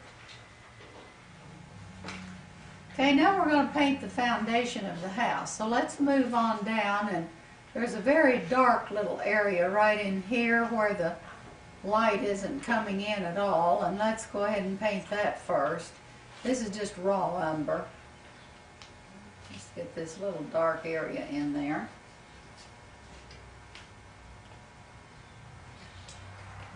So this will come on down to about here.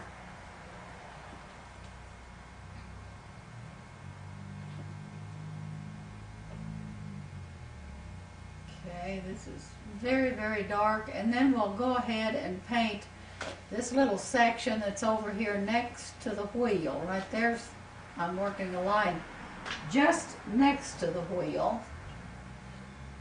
So we'll get that established so we won't paint our wheel out. And then this whole thing comes on over with, again, this is just a lot of raw umber. Come over almost all the way to the wall corner.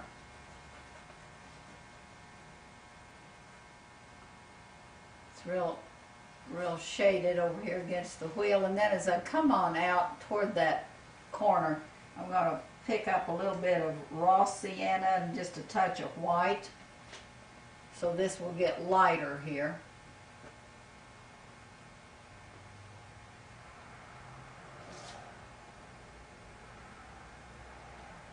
I'm just kind of patting these colors in here.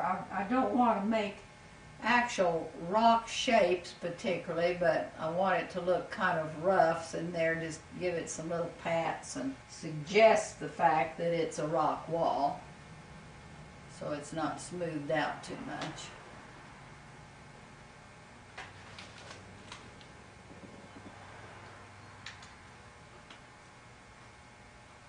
Pat the light and dark together so there's not a definite line between each one. Pull this dark down just a little bit further here. So there's probably enough highlight there that it makes it look like there's a little rock foundation. Pull this line over just a wee bit there. And just little padding strokes. And then we're going to skip this dark wall because it's just going to stay dark. But there's a little light section right here where the light is coming in. A little brighter right there. So I'm going to pick up some raw sienna and white with my dirty brush and paint this area lighter.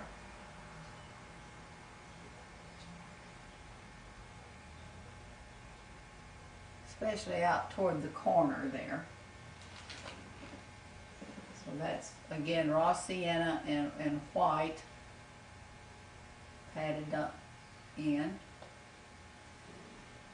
And there'll be just a little bit of raw umber to shade it down as it comes into the corner there, just a little bit, but do still let there be some separation between your lights and darks. This being the darkest in this little section right there. And then again we've got a dark base coat that's going to go all the way over to the steps and leave a little edge at the top for the edge of the porch. So it looks like the edge of the porch floor is showing there.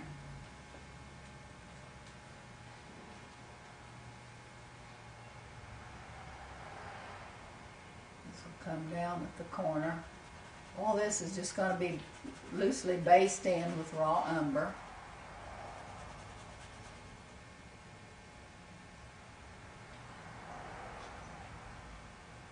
I'm actually going to paint out the steps. We'll remember where they are. They're right there. Make them a little bit jig-jaggedy out there. The steps are easier to paint them out and put them back in than they are to try to leave, go around them.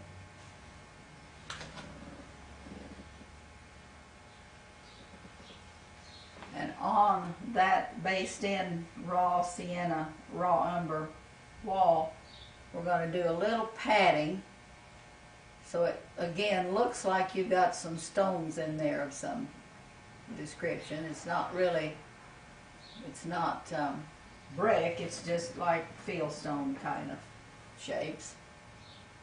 Just add a little texture in there.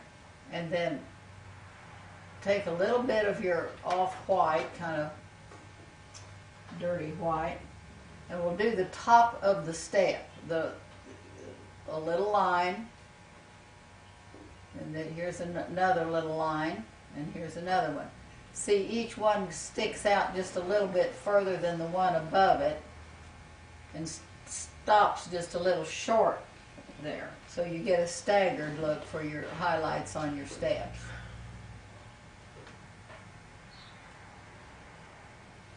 You may have to go over those again after you get this other wall based in, but that at least tells us where they are. Okay, let's work on our wheel next. So that's going to be again a dark mixture inside the wheel. Raw umber, maybe just a touch of Payne's gray with the raw umber. It probably would be a good idea to kind of go around some of the little spokes in there, but if you lose them, we'll just find them again as best we can. But if you can cut a little line around them and not lose them, that'll give you a better idea where they belong.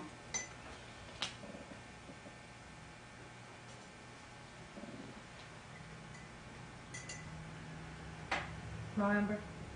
Yeah, this is raw umber with a little Payne's gray.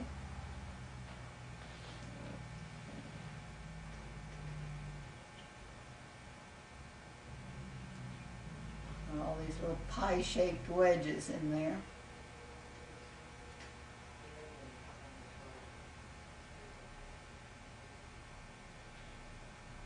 The little tracing lines got on here awfully faint. I can't hardly see any of them.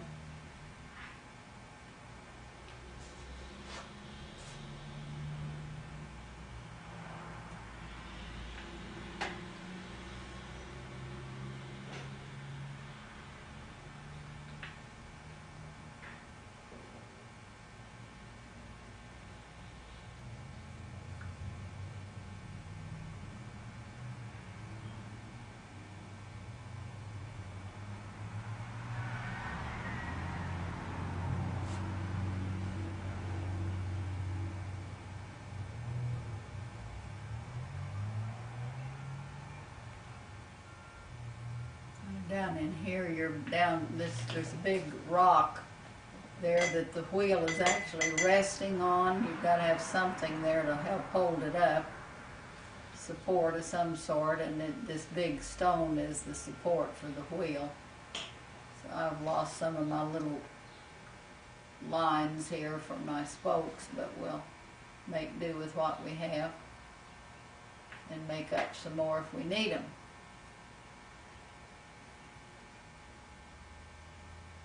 But there's the dark, and then I'm going to go ahead while we're doing the dark and also paint the inside of the wheel where the buckets are. This is where the water would run here, so we'll give that a dark base coat and leave the rims of the wheel unpainted so we won't lose those, hopefully.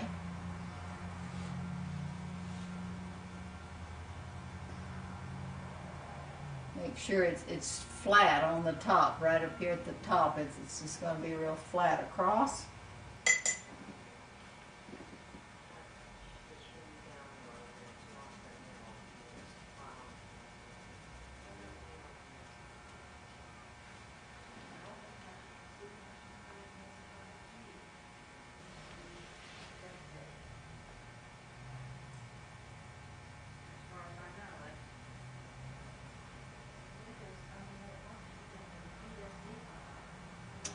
Down at the bottom, it's going to kind of disappear down into the deep shadows right there, so it'll just fade away.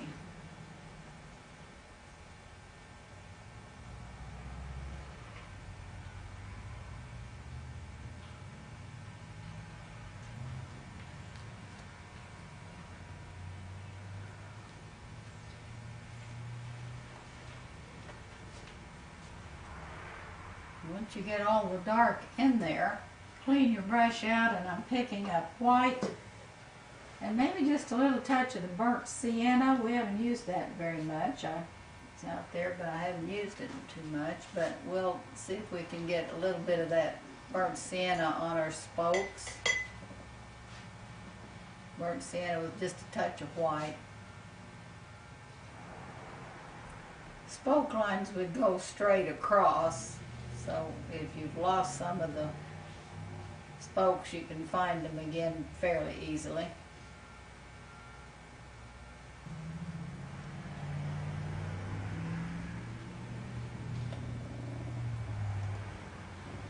Where the spokes all meet in the center is going to be resting kind of on this stone, so you won't see too much detail there. Burnt sienna and white, maybe a little bit of raw sienna and white, just get a little edge color that will show up a bit, and we'll come around on the rims of the wheel.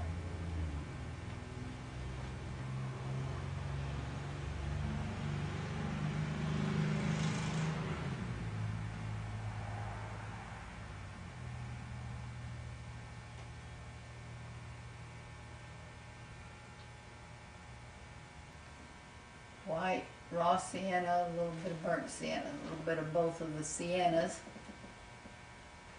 with your white.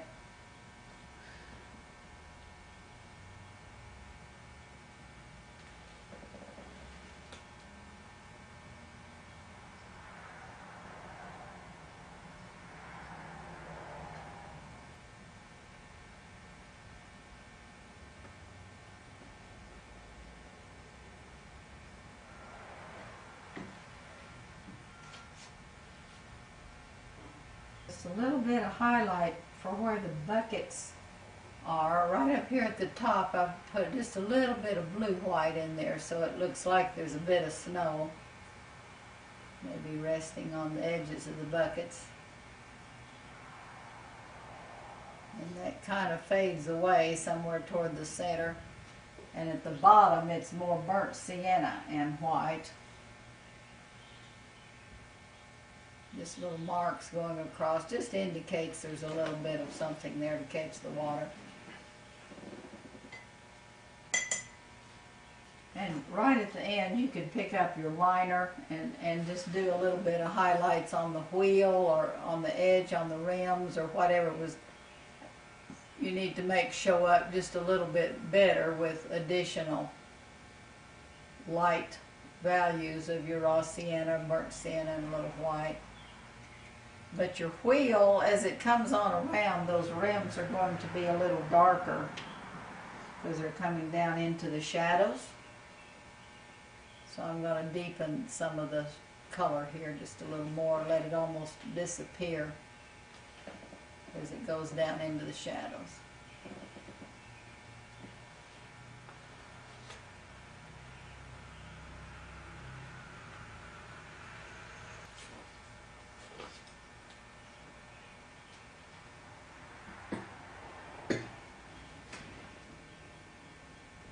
And this whole thing is resting on this rock.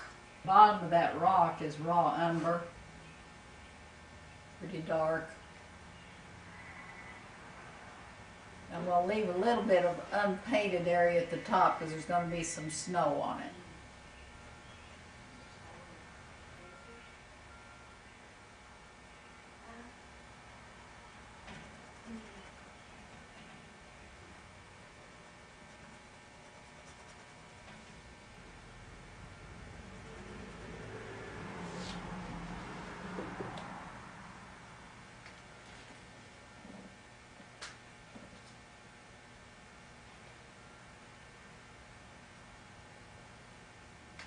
See, about that much of the rock could be your raw umber, and then take your white, a little bit of blue-white probably first, your ultramarine blue and white.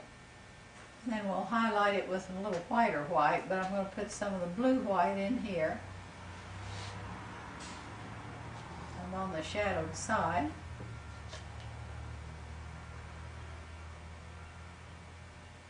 Clean the brush and highlight with pure white. Come up there high enough we cover the hub of the wheel, so we don't have to paint that and make that look like anything other than just some snow on top of it.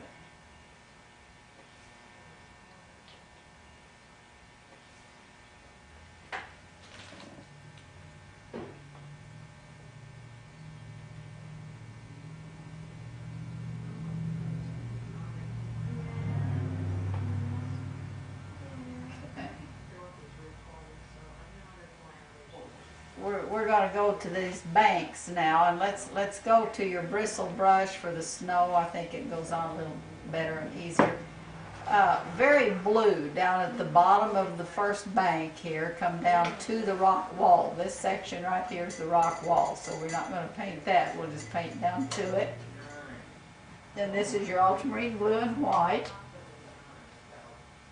And pretty blue. We don't want it extremely blue, a lot bluer than anything else in the vicinity, but it's pretty blue. You could add even a speck of Payne's Gray to it if you want to do that, just kind of change the color, kind of graze the blue down just a little bit. But all this is in shadow right here toward the bottom, and so it's fairly blue. And then as you move up toward the top, you can wipe your brush and pick up some white. And then just work the two colors together. Kind of follow the slope to the ground. That's important.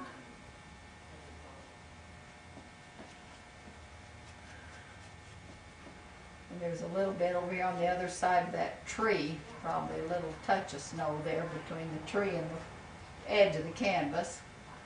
We'll have to come back and reestablish the trunk on that tree and finish it out. But we'll do that after we get our banks and our walls in. Just about that much blue, white should be enough. And then under this, we're going to go in with our dark value of raw umber again, and I'm going to switch to a smaller brush, especially to work right around these little steps and things. And we may kind of mess up some of those steps and have to redo them. Probably will. And I'll use this smaller brush just because my other one's got the blue in it. It's a little easier to get around the steps anyway. So this dark is raw umber. You could have a little bit of Payne's Gray with it, would be fine. And just kind of work it in, fill it in without getting too much heavy paint.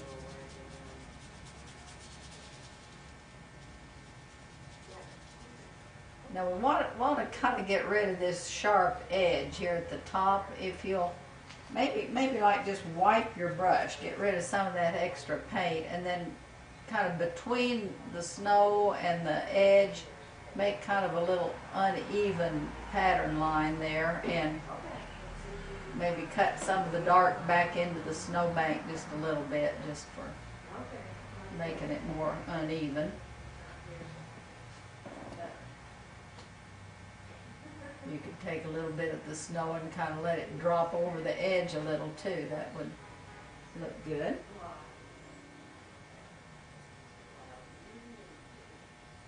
But then this wall is the stones again. So once you've got that edge kind of softened at the top, which we may come back and have to do it again anyway, but we're going to take, well, let's see, before I do the stones, let's do this. Come back and redo those little step edges as needed. You may not need to do anything to them, but if your steps don't look quite sloped enough, you can come in and create just a little bit longer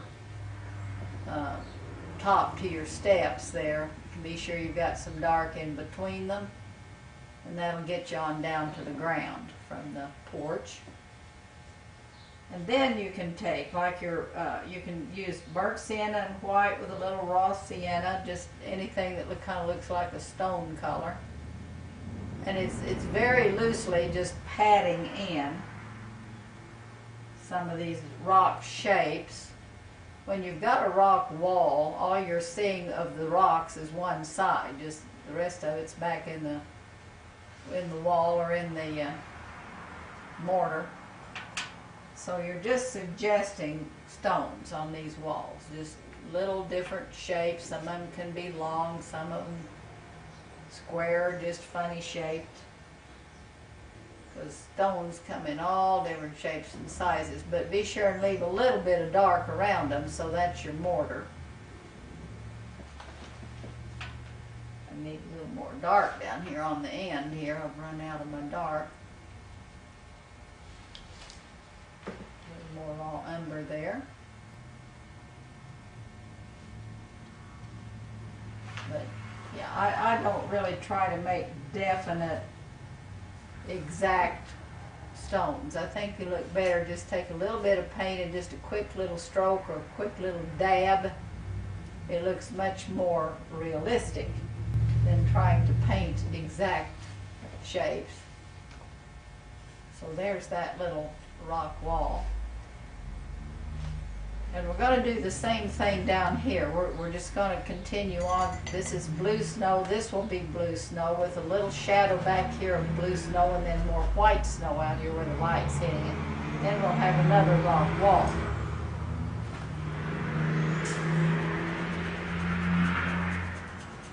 So right up against the porch is where your shadow is going to be on this.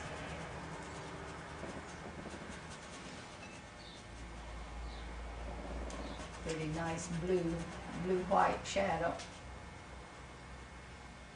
A little bit of shadow out in here somewhere probably.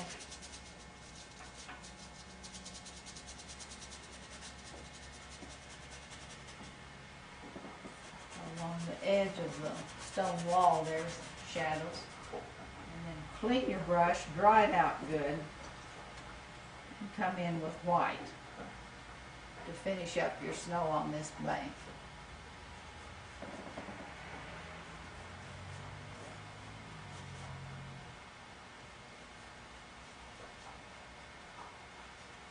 And just slightly overlap into the shadow so your lines are soft between shadow and sunshine areas on your snow.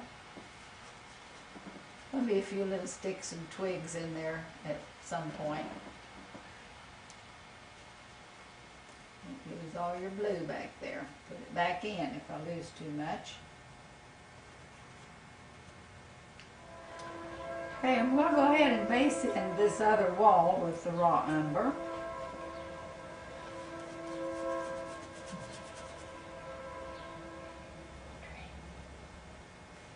trains, huh? Yeah.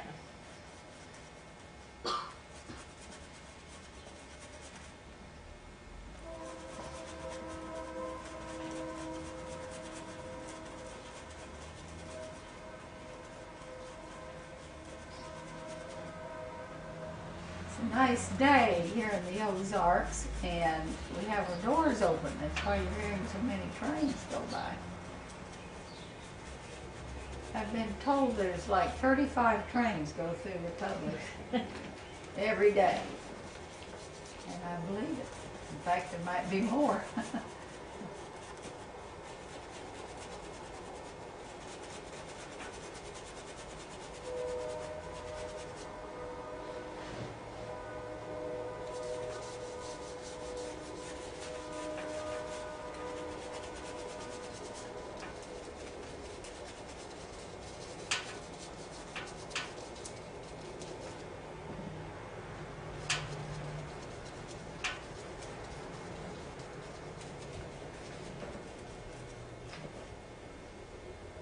Okay, we've got our dark value in there with our raw umber, and then I'm going to go back to the smaller brush, my detail flat, and start putting in my stones. This is raw sienna and a little white. Sometimes a little touch of burnt sienna would be good in there too.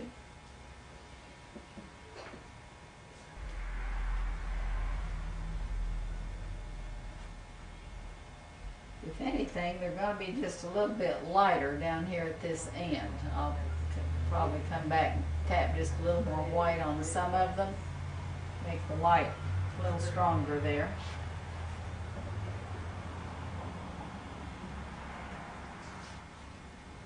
These old stones are easy to do. There's nothing to them. You just take your brush and do a few little, just a little stroke or two, and that's every time you make a stroke, there's a rock.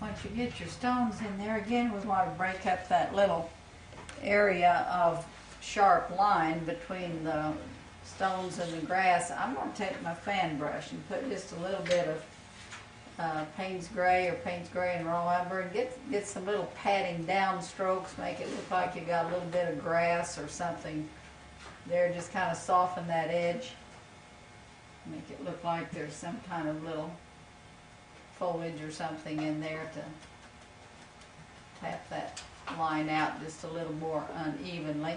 And then way down here at this left corner, there's like a little bush, and I'm just going to use the corner of the fan brush and some of the raw umber and Payne's Gray and come up a little higher, a little uneven for a little bush there. That just kind of stops the line from running out of the picture, and I might do the same thing up here on this top one.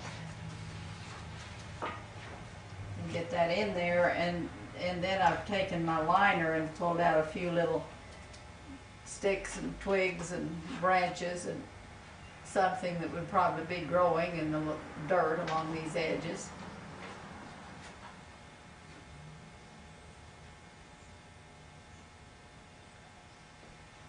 Here on the top as well. Get the paint wet with turp when you do this kind of little flipping up of your line work. Thin it down real wet.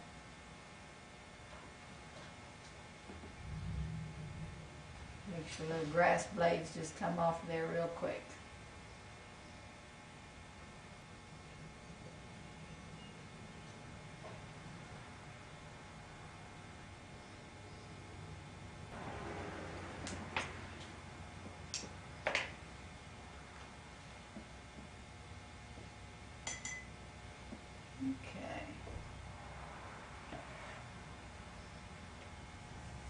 Okay. Okay, let's go ahead and finish off our snowbank that's down here at the bottom of the wall and next to the water. I'm going to start with some of the blue and white, maybe a touch of Payne's gray. We've got some dark values. It's going to go in right back here against the wall. Blue grays.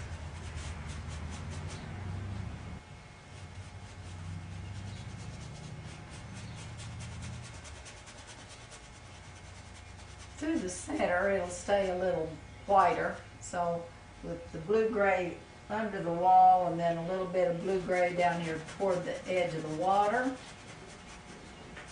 And get your blue-gray shadow colors pretty much where they need to be, I think.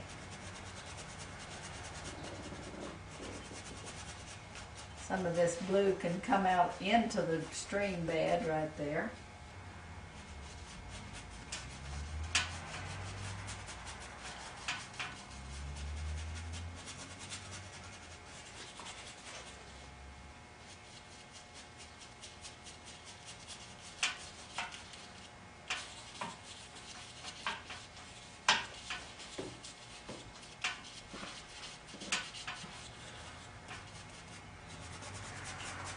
We don't want this white in a straight line down here anyway. I mean, the white can be broken up with the blue. But there's your blue, and then just reach down and kind of wipe your brush and pick up white. And we'll start in the center, general center area with the white. This would probably be kind of lumpy, textured snow down here. Probably has some rocks underneath it and so forth. So we'll kind of loosely work it together.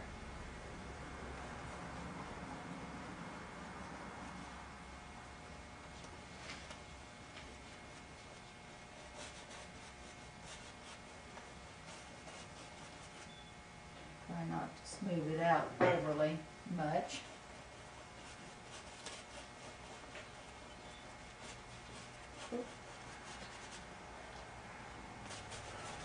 A little bit more up here in the middle with the blue.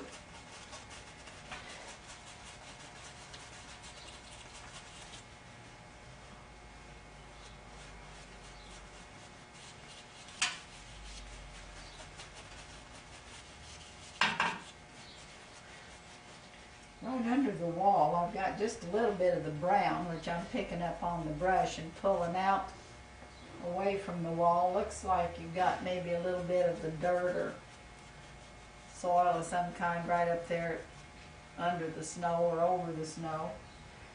A little bit of the brown tones in there.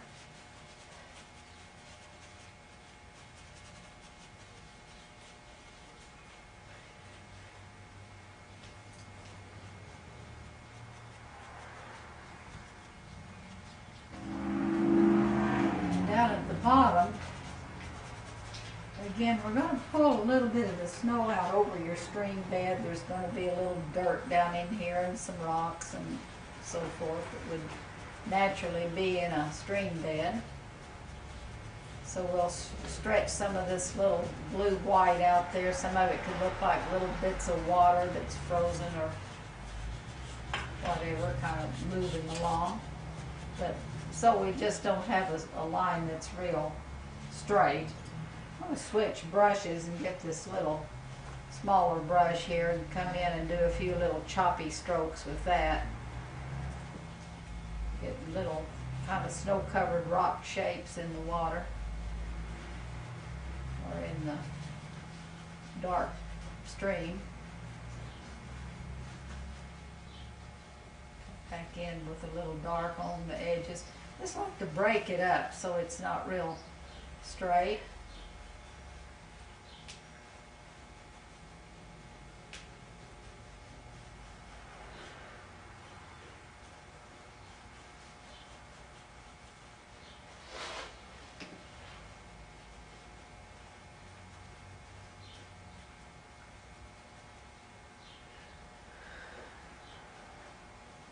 Okay.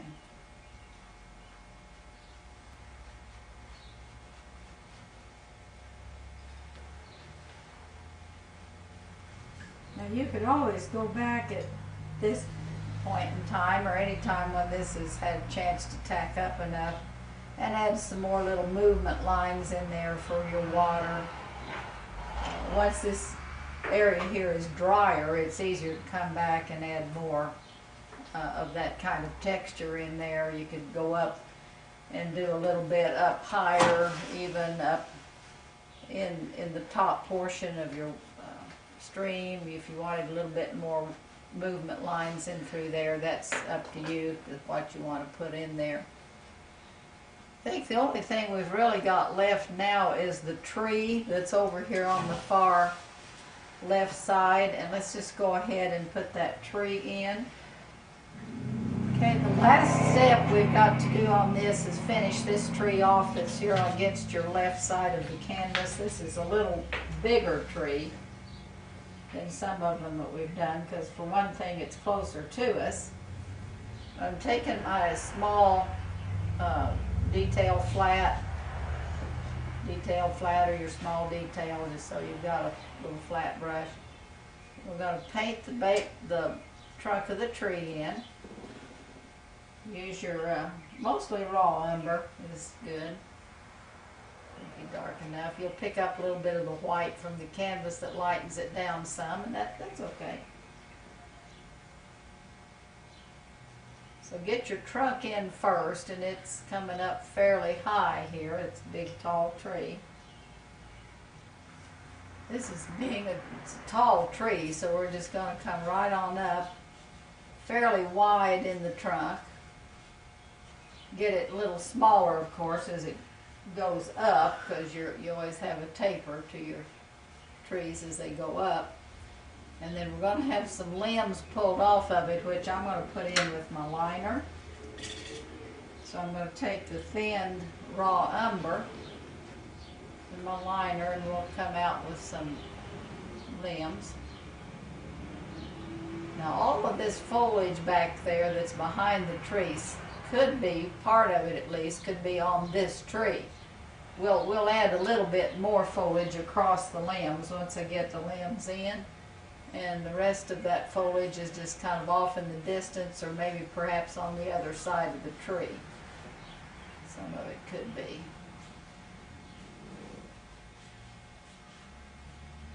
They said,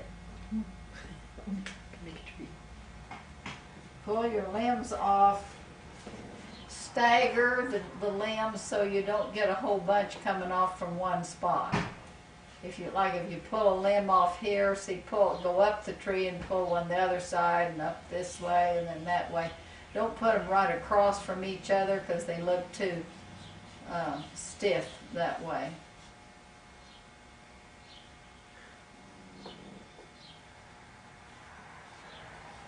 And you don't necessarily need just lots and lots of limbs. Just do enough to make it look like you got a pretty nice full tree.